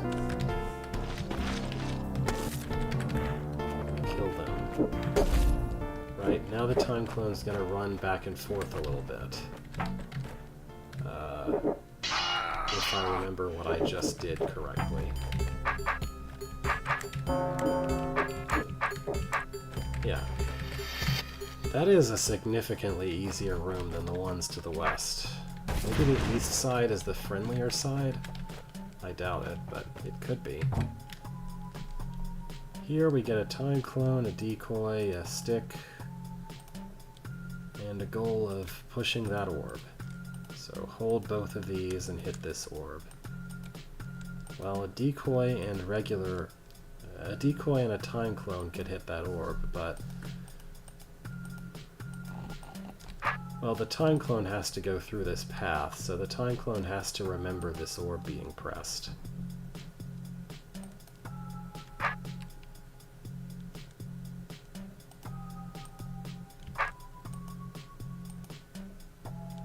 That, or the time clone has to remember a lot of southeastward movement. I mean, a lot of it. I don't think there's enough space for it to do that, though. Like, especially with this wall in the way. Decoys can't activate tokens, right? Pretty sure that's right. Like if I...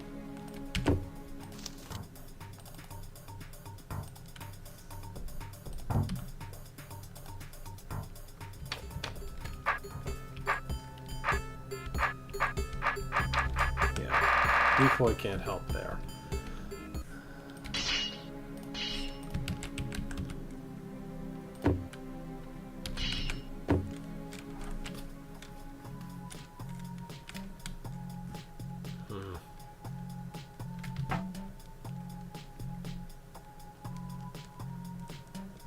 So yeah, that path being as long as it is. The other thing that could happen is the time clone could remember the decoy kind of pushing it back after a diagonal move. I don't think I can do that with diagonal moves, though. Like, I know how to do that with orthogonal moves. Maybe. Yeah, I could do that indefinitely with orthogonal moves, but I don't know how to do that with diagonal ones. Maybe it's just as easy. Let's see, I want to go and then do something to push that makes it go back.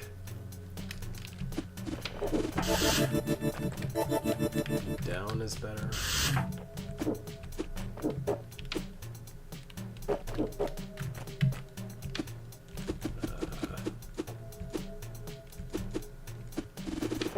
Can't think of any way to make that work.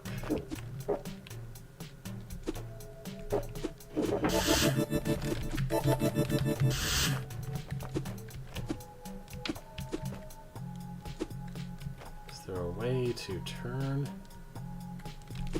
so that the decoy will push me back. I think so.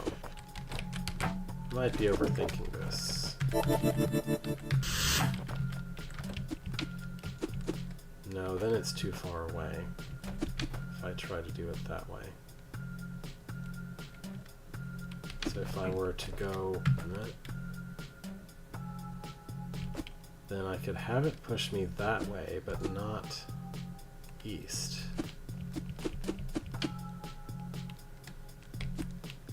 Maybe going north is enough.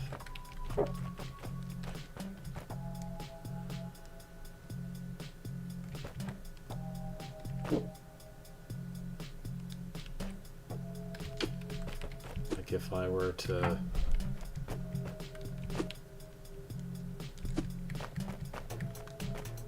is that long enough? I'm not sure that's long enough, but let's try that.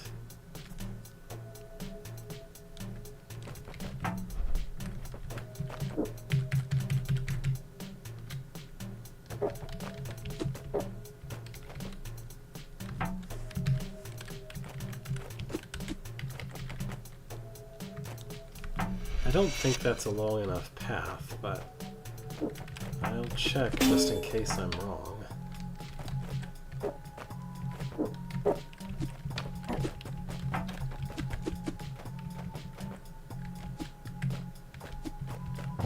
So that's as far as I can push it.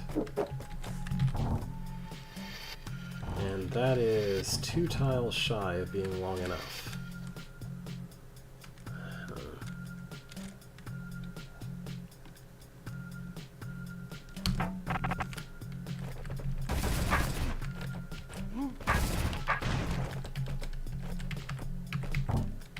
I feel like it has to be something like that, though.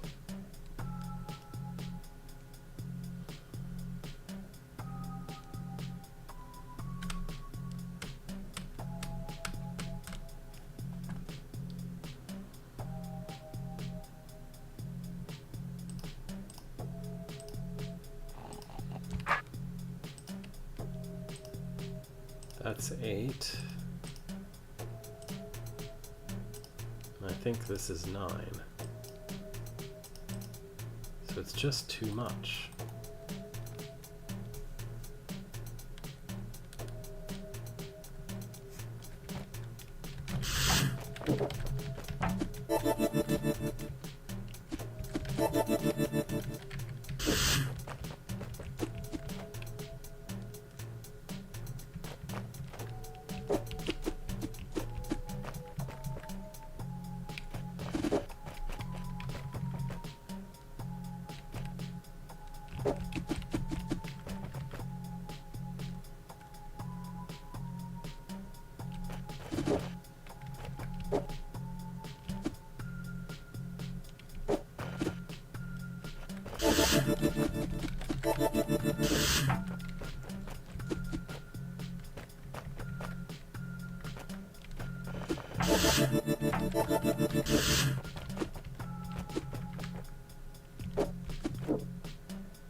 This is somehow completely the wrong way to do this, but I don't see anything else that could work. There's just not enough space. There's too many tiles that I have to go through after being pushed in with the time clone.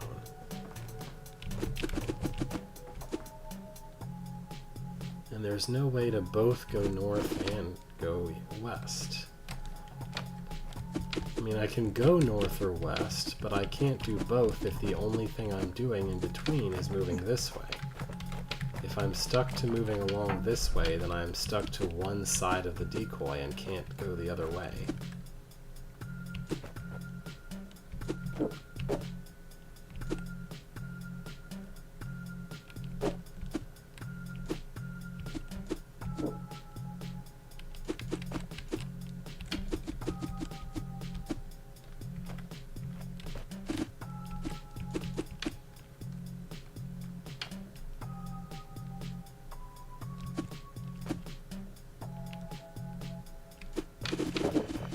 I have to have both. One or the other isn't enough.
Push it along another tile by pushing the decoy into the pit?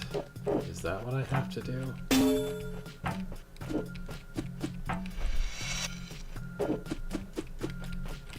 Let's wait here a little longer.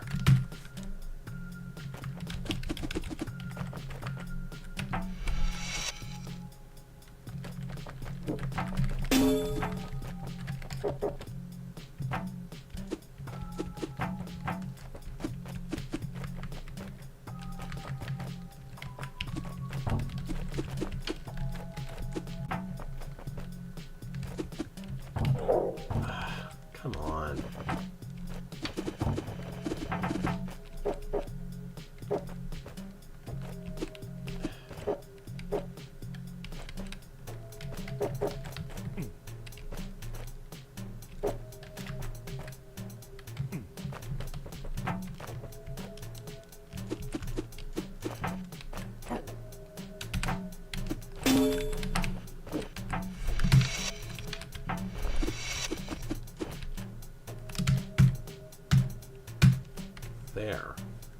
I should have plenty of time to do whatever I need to do.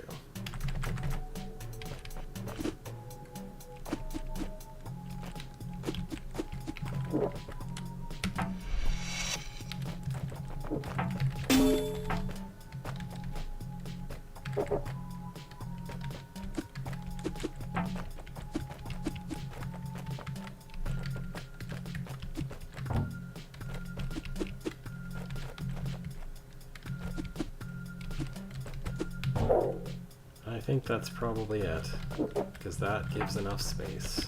That gives one extra tile of movement. Now I just wait all the waiting, but I waited. Okay. That's it. Just squeeze out extra from a thing. Okay. East side has been treating me well. What about this room? Path of Puff. Okay. And there's a man with a spear in here. Don't know what his deal is.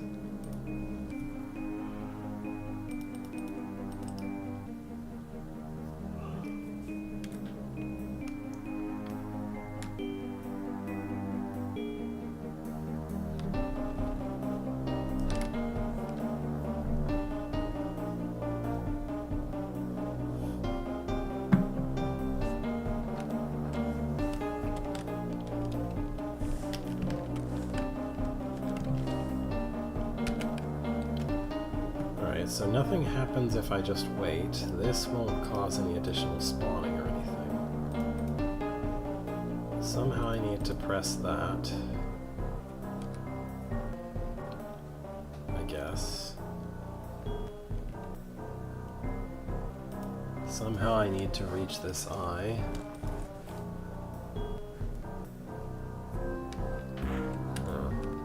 I see.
Exterminate.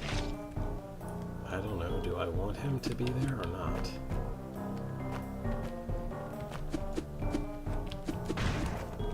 I don't know if it matters. Exterminate. Exterminate. Exterminate. Exterminate. Exterminate. Okay. Exterminate. Exterminate. I didn't really have control over the behavior of this stalwart, though. He's just going to follow a path to try to reach this construct no matter what.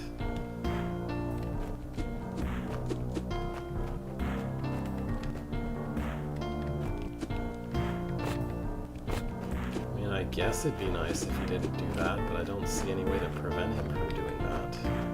Do I just need to go way over here or something? That didn't work.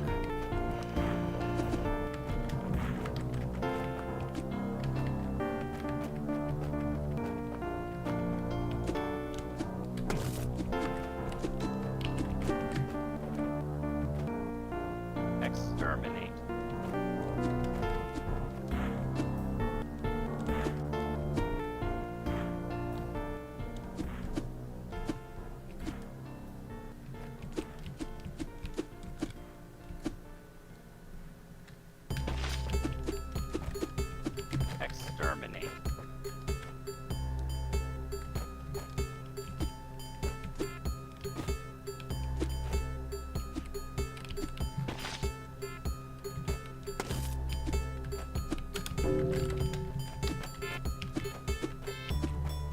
Exterminate.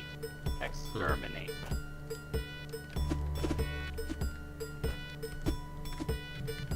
Exterminate. How is this supposed to work? Either he turns and he hits the one below him, or he doesn't turn and he hits this one on the way up. Exterminate. Exterminate. Exterminate. Maybe I want him to go all the way to facing the Exterminate. west. Maybe.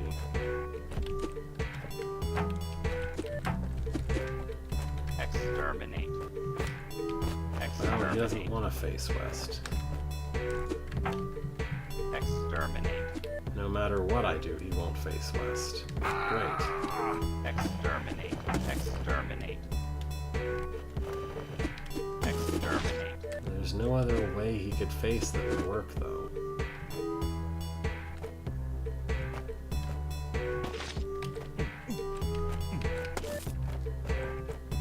Exterminate. Exterminate.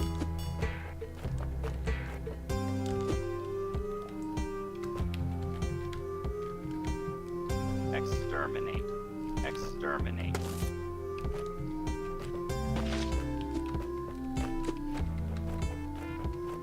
So this is me putting the construct as far north and as far to the west of the stalwart as I possibly can. Exterminate. And he still refuses to turn west.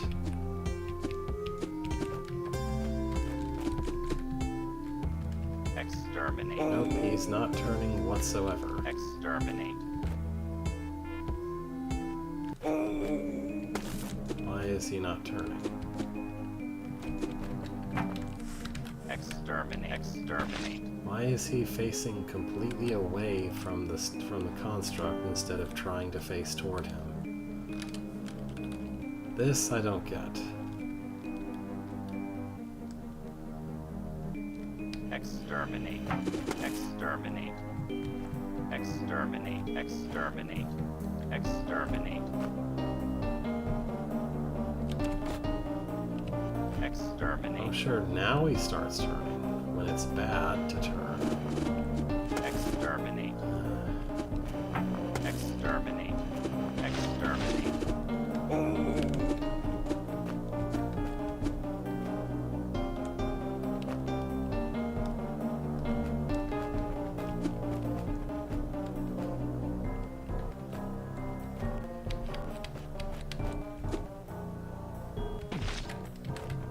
Exterminate. Exterminate. Exterminate. Exterminate.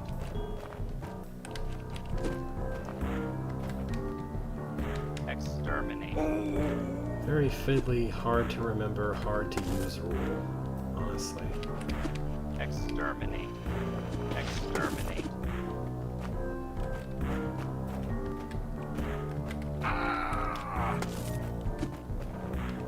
Exterminate.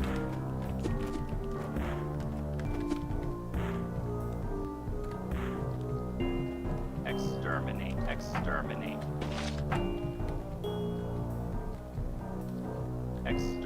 Exterminate. Exterminate.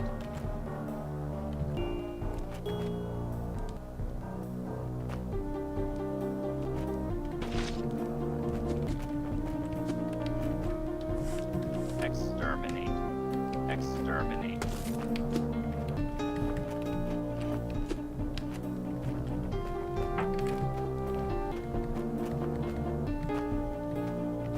Exterminate.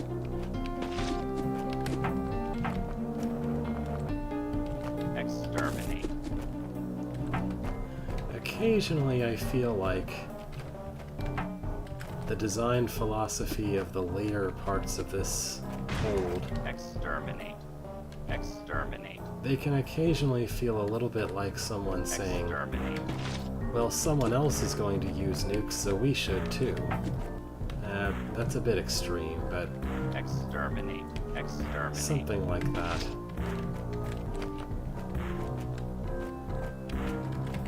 it's like someone else is going to use this really unpleasant game mechanic, so we have to as well.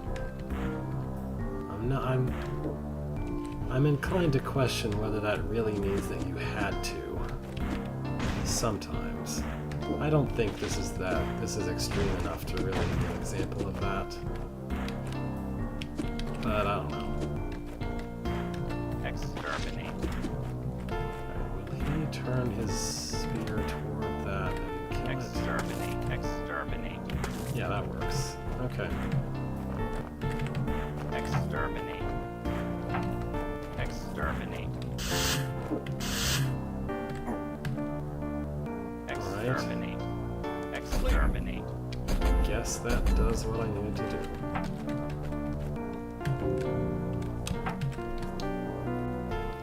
I have to admit, I don't think I would have understood the enforcement mechanism without a little bit of help, but I mean, I guess it seems obvious from thinking about the room in a meta way that probably the bad thing to do is to push any of the fluff, although the exact reason why may not be very clear. Okay. I probably need to do that. Exterminate. I don't know what else I need to do in this room, but that looked necessary.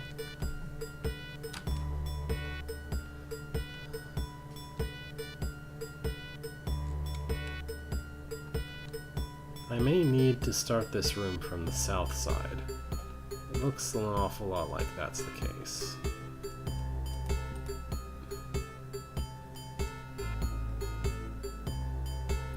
Maybe not.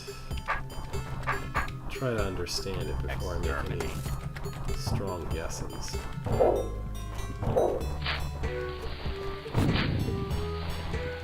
Okay, yeah, trying to enter from this way doesn't work because of that ortho square. I guess I can enter this way, but that's not going to work either because of the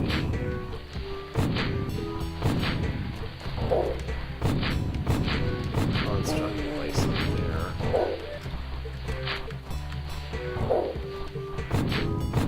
So yeah, pretty sure I need to start from this end.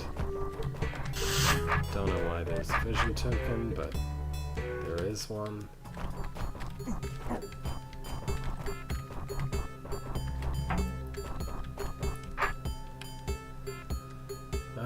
So...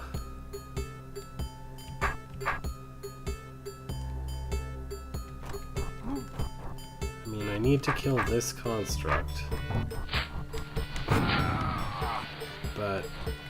yeah, I need to kill that construct, then blow that up, and then get through here somehow.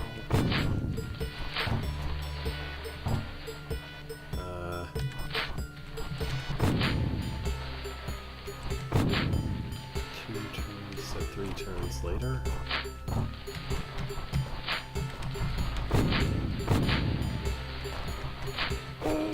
Yeah, it's not possible to go all the way north.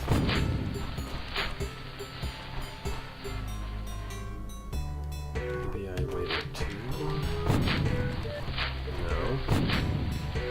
It moves if I do that.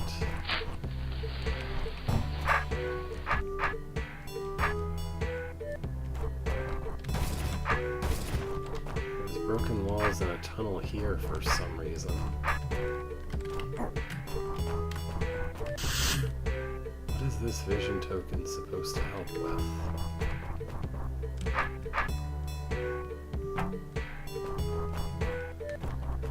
I mean...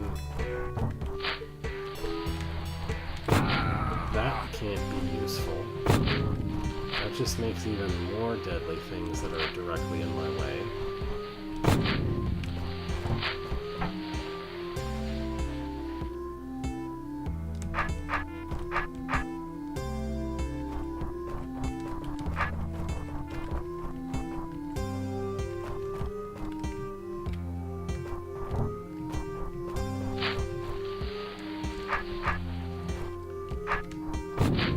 This is not possible entering from the west because this trapdoor and orthosquare setup makes it impossible to go both east and south at the same time.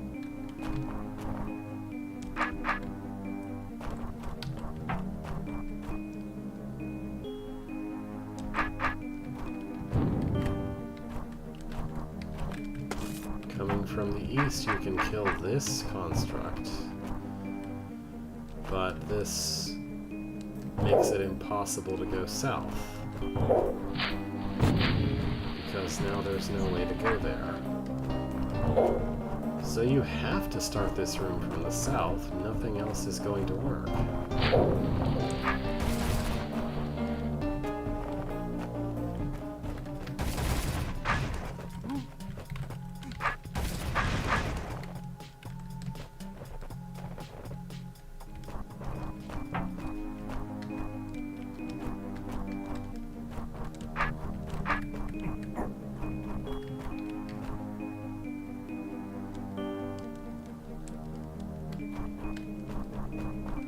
There's a bunch of irrelevant looking nonsense here.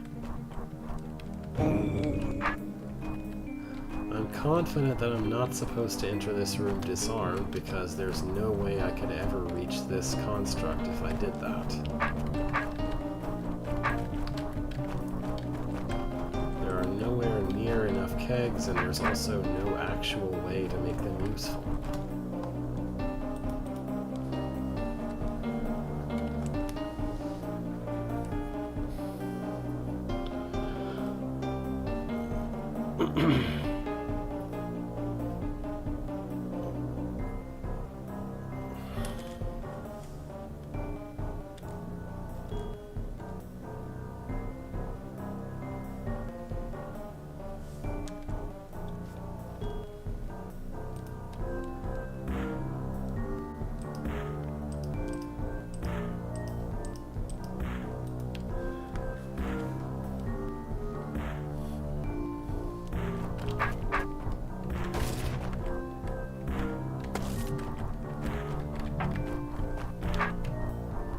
Exterminate.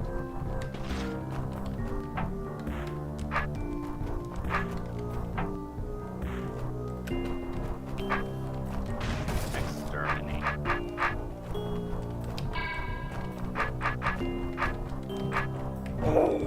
What is with that? Exterminate.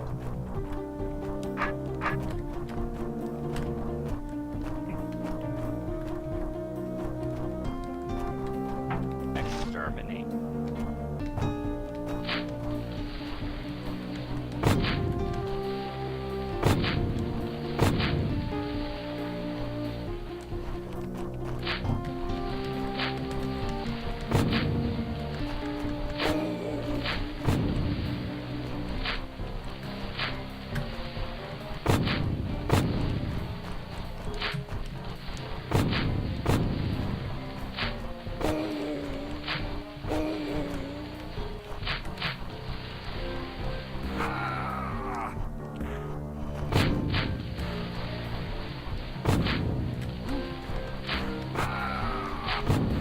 From what I can tell, there is no way to solve this room from the east or west because of this setup right here, making it impossible to do anything but go across this one single time, and the bomb and fluff setup making it impossible to go from east to south. So you have to start from the south. So the only way that you can do this starting from the south is to find some way to go north from here.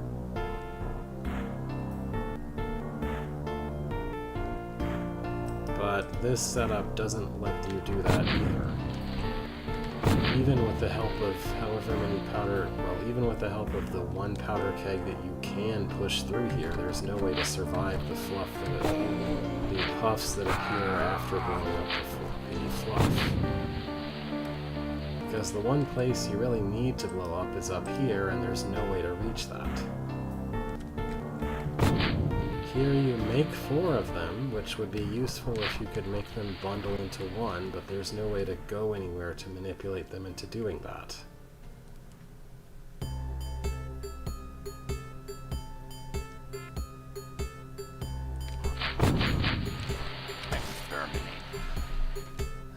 There is no other way to explode the bomb except for going and stepping on one of these fuses.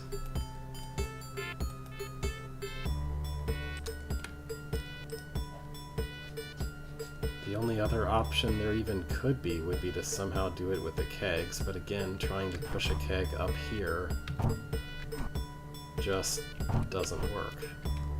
Exterminate. Exterminate. I don't see any way for any of the kegs to have a purpose, let alone all 5 of them. Exterminate.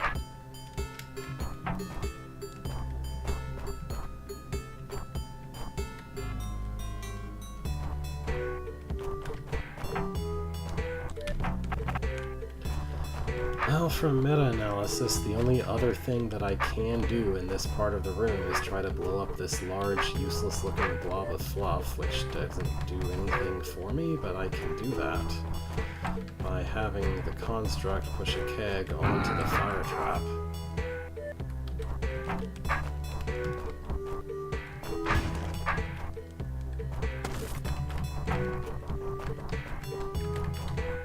I don't see any way for this to conceivably be useful, but it is a thing I can do.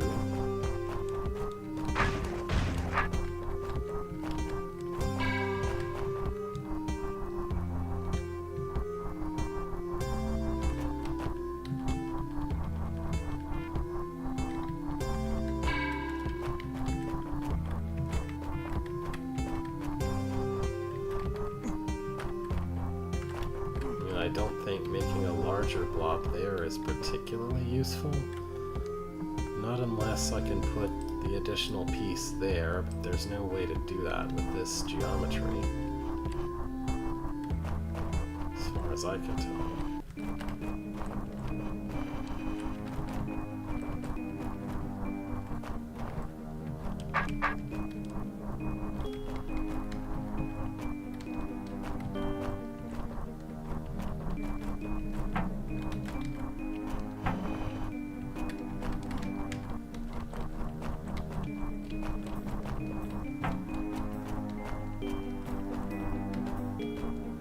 Maybe this is what I'm supposed to do, except it's just going to hit that. No, never mind. This can't work.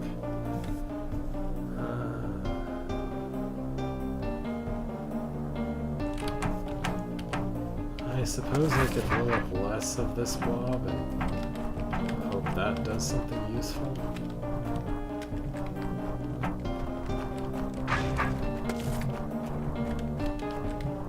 Exterminate.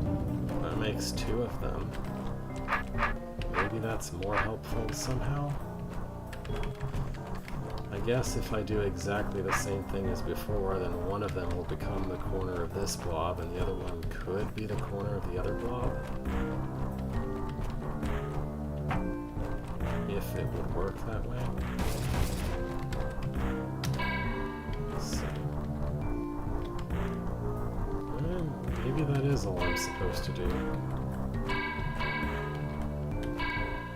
I don't know what that was about all 5 kegs having a purpose, though.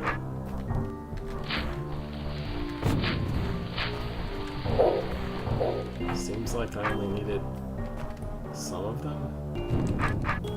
I may not have needed as many as I used. Oh well. I had to think about adding to the blob, and I was thinking about subtracting from it. But meta-analysis kind of got me through, thinking this has to be for something, so maybe blowing it up is useful.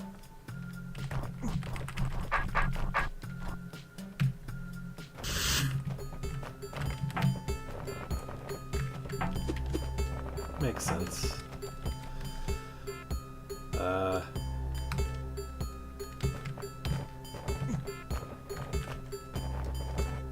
guess if I want to try that one, I have to go this way to try this room.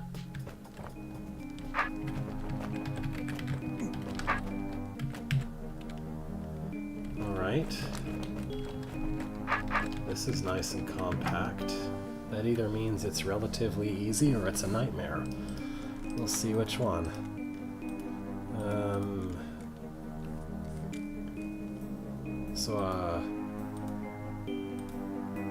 Do I want that for some reason?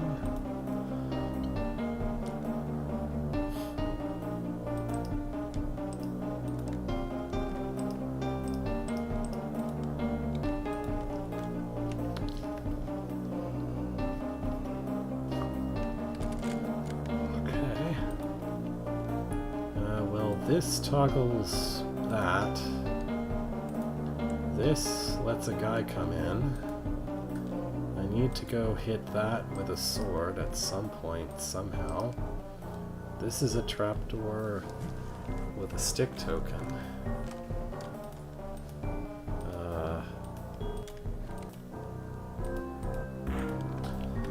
Okay, taking a wild guess.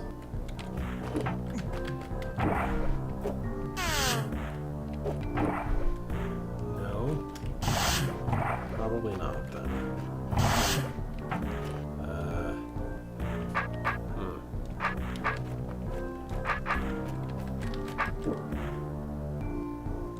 So don't do that.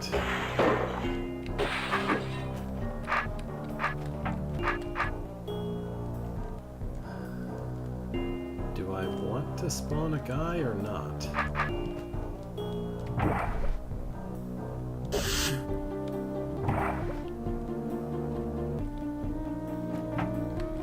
What good does this do?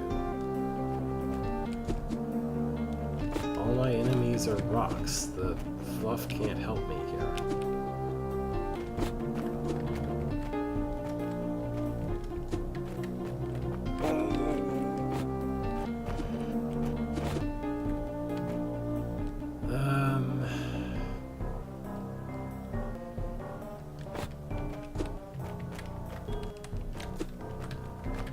The fluff could help me cross water. Maybe that's what I'm supposed to do? Do not...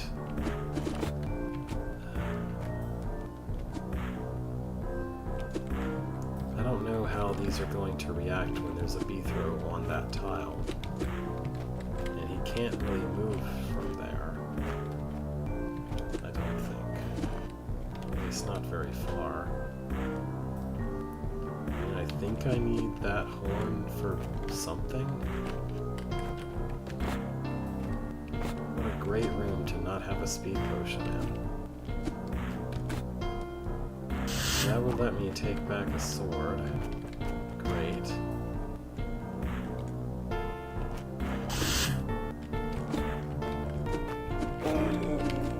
I guarantee this won't work because those puffs will chase after regular B-throw and kill him.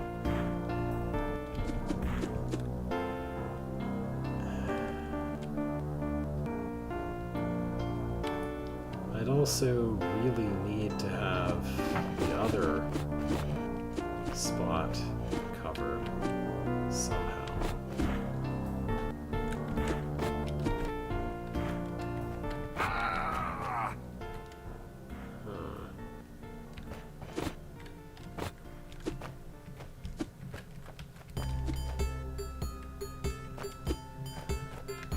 There's just no way this can work.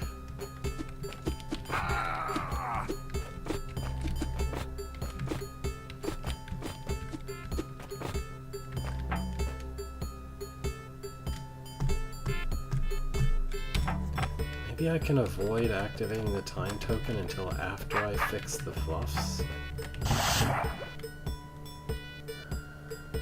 Maybe. Let's try that.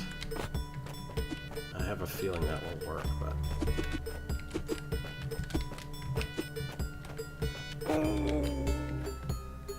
I don't need all of you. No, don't start moving. No!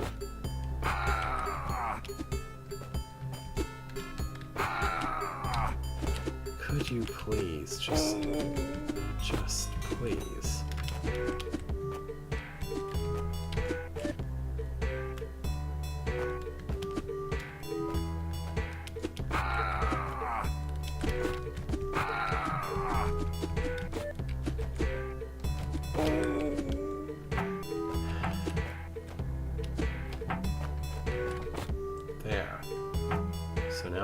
ice in two useful places.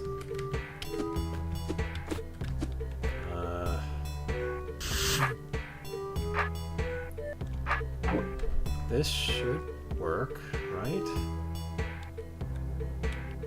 Well, no, there's no way to reach the golem now.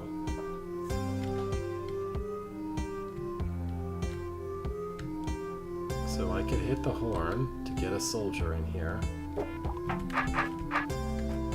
I could go kill that with the time clone.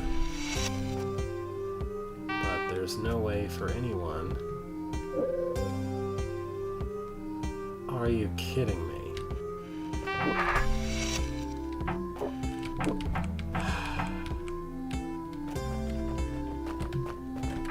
Well, I guess that doesn't matter anyway, because I wouldn't have been able to do it, but... What?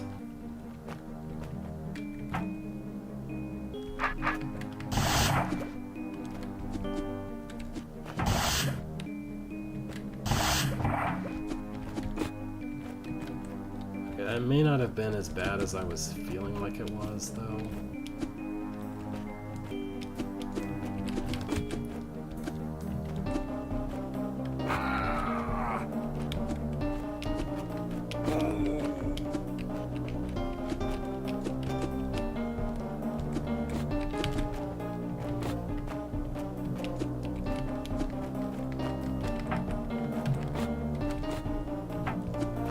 So if I...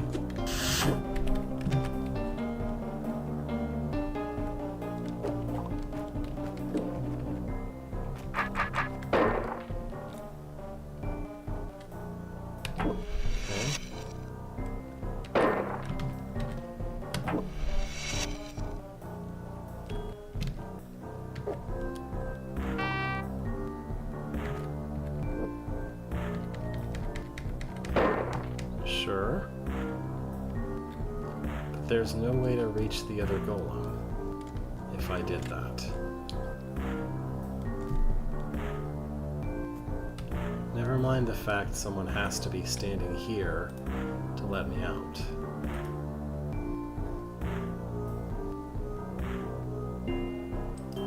I don't think there's enough swords in this room.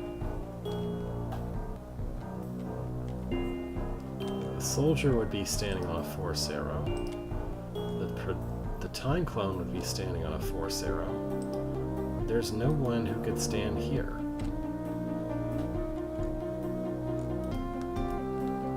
And also, there's no way to kill this.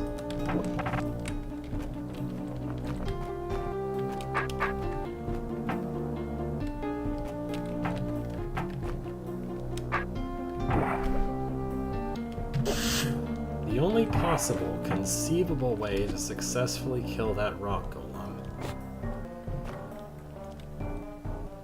is if this time clone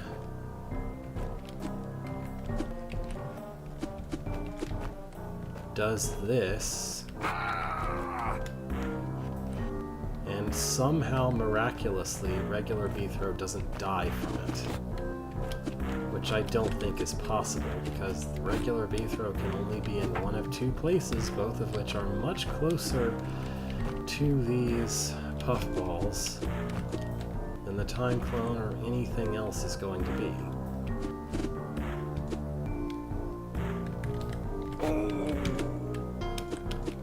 And there is no speed potion nor anything else to make this less of a giant pain when it comes to trying to put these into the right positions.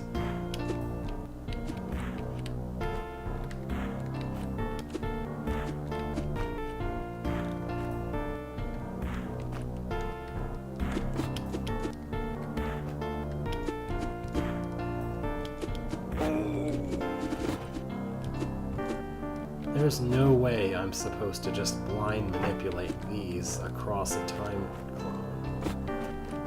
Like, there's no way that's what I'm supposed to do, because that is unreasonable.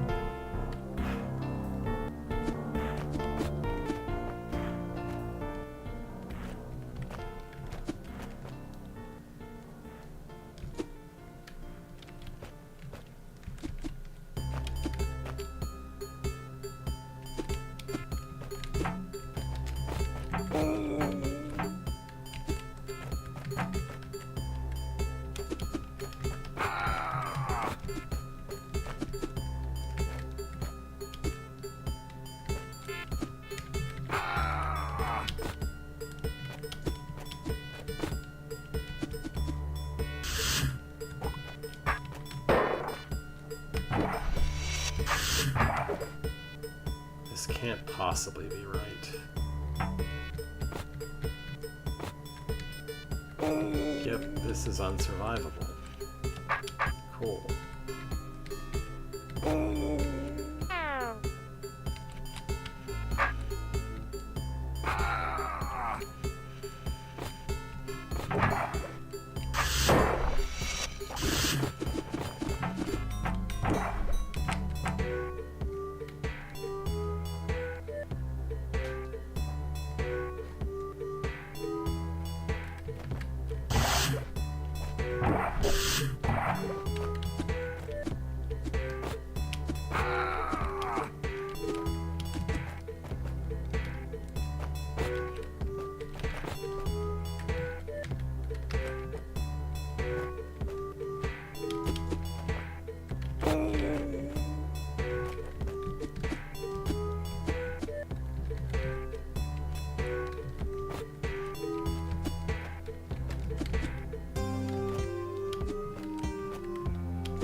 There is no way that this is any better. This is probably much worse.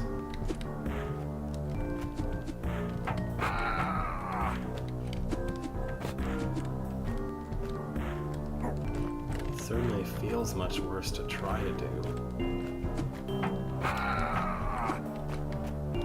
Like this wasn't painful enough already.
it even possible for this much to work?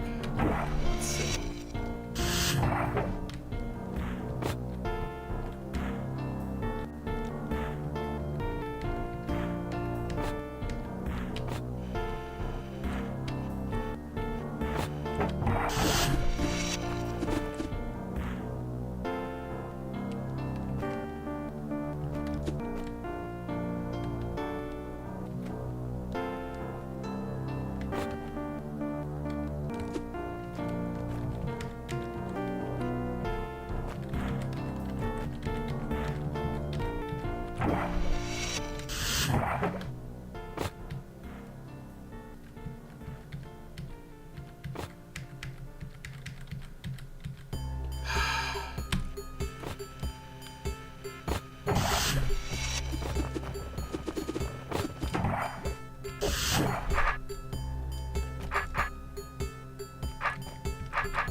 This room badly needs a speed potion to make this not excruciatingly painful to do.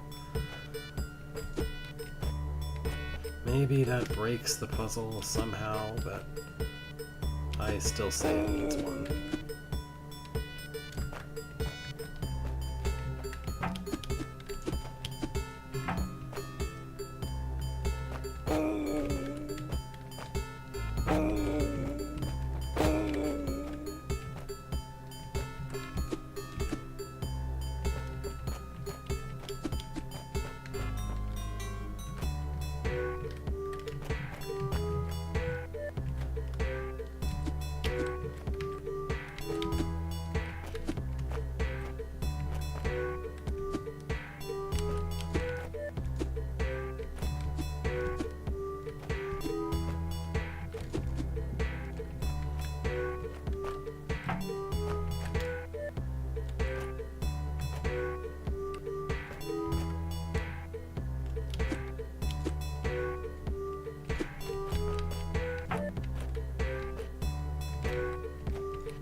Alright, let's see if that much works.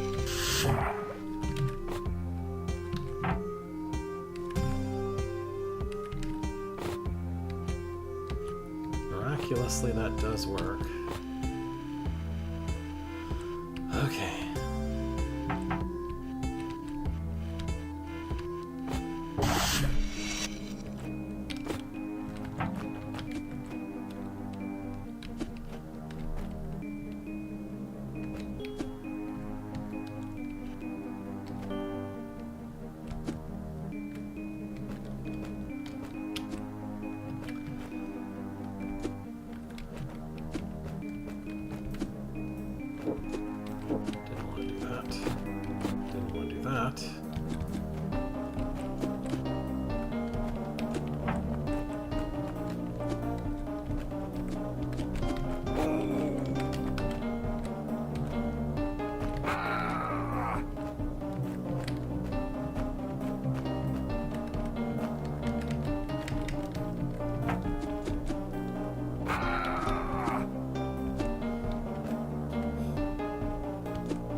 Does that work?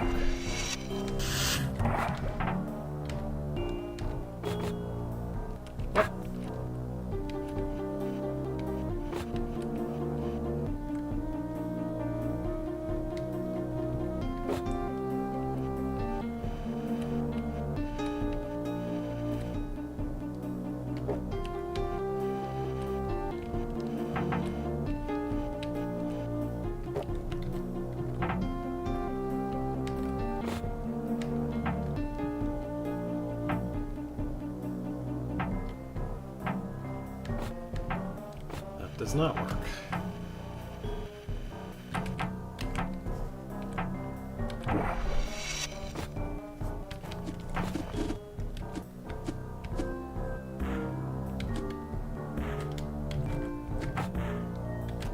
Okay, that doesn't rely on any luring whatsoever, so maybe that works.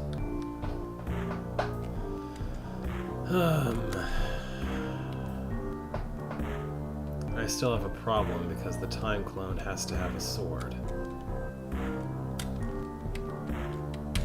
Back to the beginning all over again because of that one stupid thing. Great.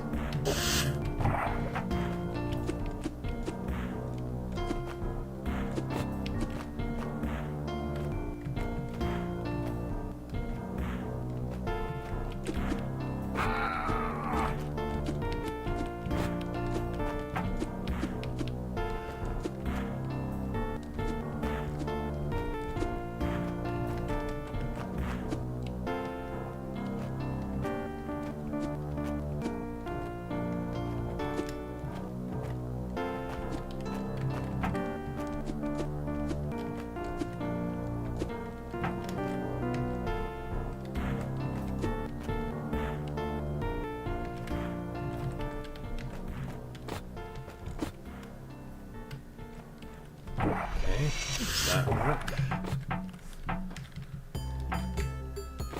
Yes.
First, does that work?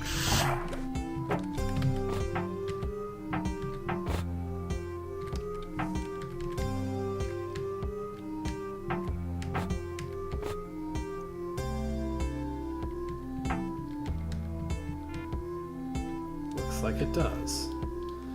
This still doesn't solve the problem, but I'm going to make a demo. Because there's still absolutely no way to hold this down.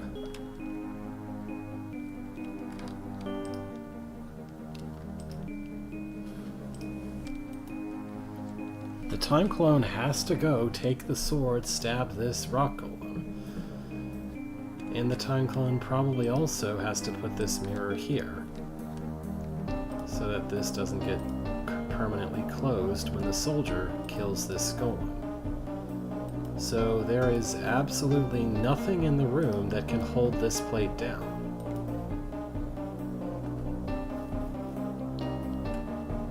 And there there never was anything in this room that could hold that plate down. At any point.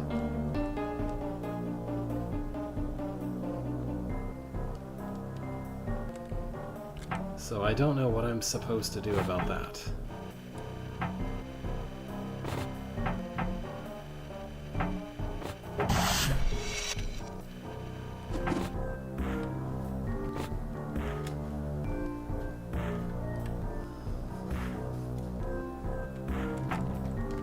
But okay. Regular B throw blows the horn, and at some point we'll do this, and the soldier will be forced to go kill the rock golem, and then the time clone does this, and the green door is open, and then there is nothing that can hold that door.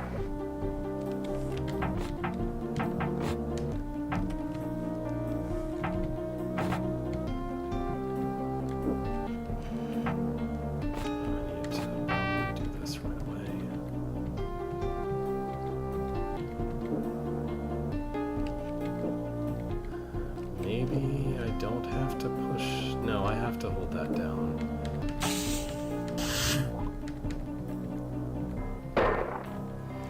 Wait, what? What? Why? Why? Maybe I need to start facing north. Oh no, he'll just turn anyway. Really? Really? Really?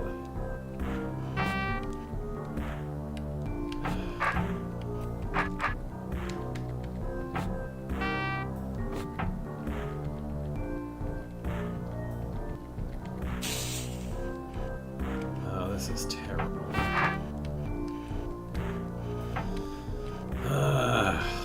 Maybe I can have...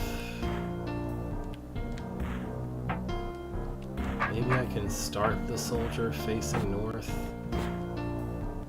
and then just have the time clone shepherd him the entire way across, because he's too much of an idiot to do anything else.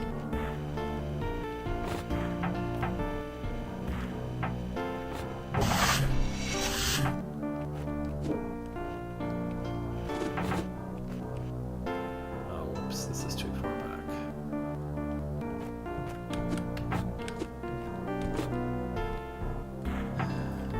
Okay.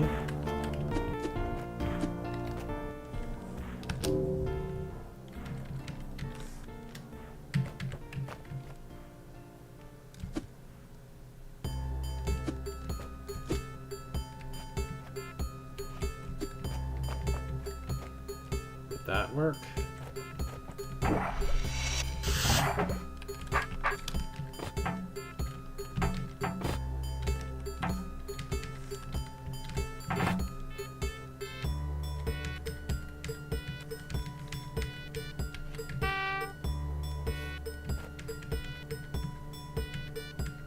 Oh no, of course it wouldn't work, because he's an idiot and he'll go after the lava instead.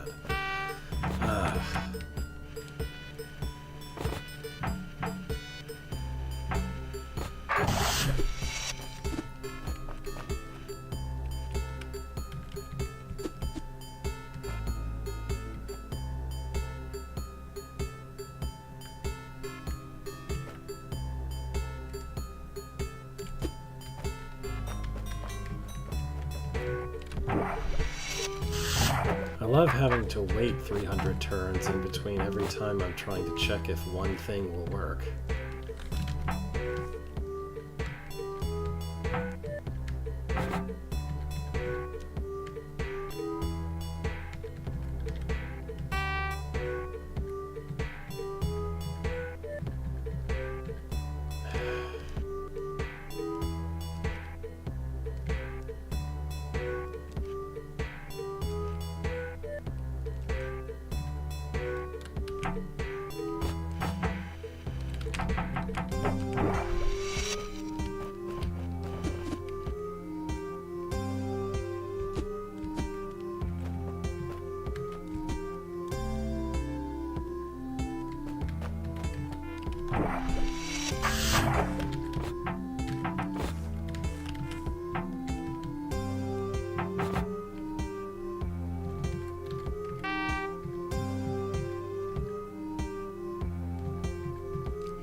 that's what I wanted.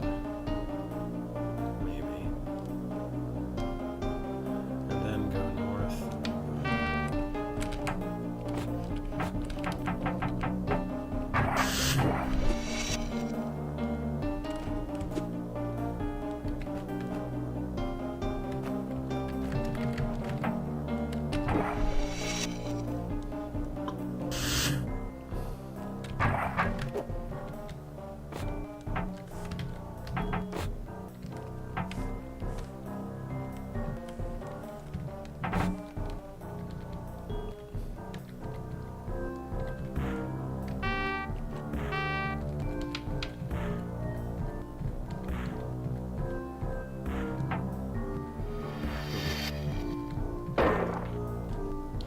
Guess that works.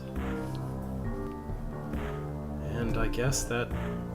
Well, no, I still have to put the mirror there, because otherwise... Yeah.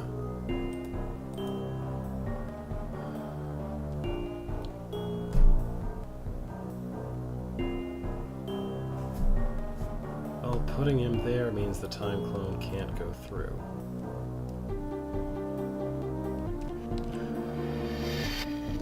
If I pushed him all the way to here, could I maybe push him into going down there and killing the rock golem down there instead? That would be nice, although... No, then there'd be no way to kill the rock golem up here, because I'd have to take... Hang on. If I push him down here... The time clone is still here. The next thing can happen is the time clone can push the mirror onto this button. Once it's done that, then it can take the sword, go back here, and then kill that. And then disappear, so I won't have to worry about holding that down. That should work. That should work.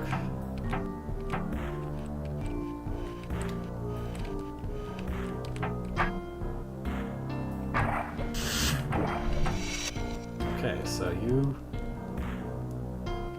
shove him there and wait. If you shove him all the way there and wait, then you'll have no choice but to go for the south golem. Oh, for... No, I don't want to do that. Oh, missed my cue.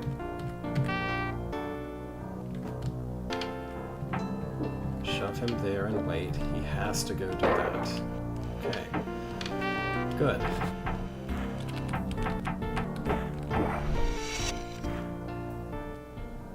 Okay, I know that this is waiting long enough. So after doing that, then you'd put that there, go around, and kill that.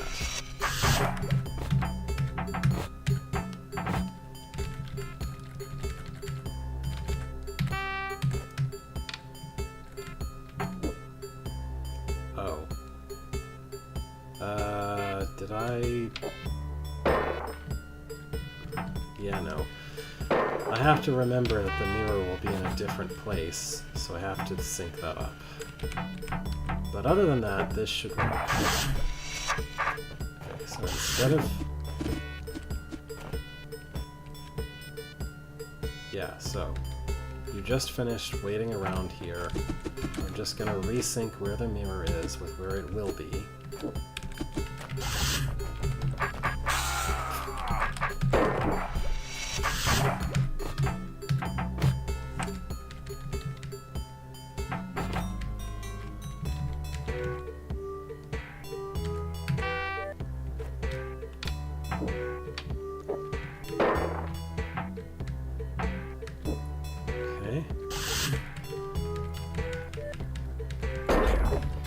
Laziest current timeline B-throw ever. He only does exactly one thing, and otherwise stands around and waits.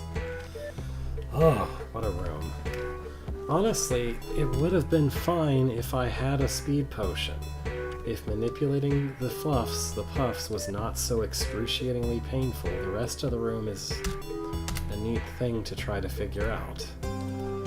It's just the first step of getting those to behave is so painful.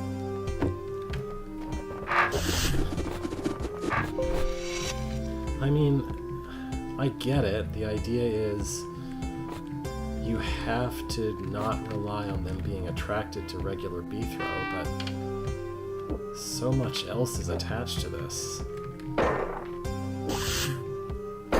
Okay, I think that's it. I think that's all I can take today. Maybe we'll start with this one I haven't looked at yet next time. Let's get a save. Okay, but for now I think that's all I can take. It looks like I may have to start this room from another entrance anyway. That's fine. I'm just saving here for doing whatever I'll do next time. Okay, for now, thank you for watching. Have a great evening and next week. I don't know of anything preventing me from doing the usual next week. See you later. Or see your text later anyway. Maybe 2 West will somehow make sense again. That would be nice.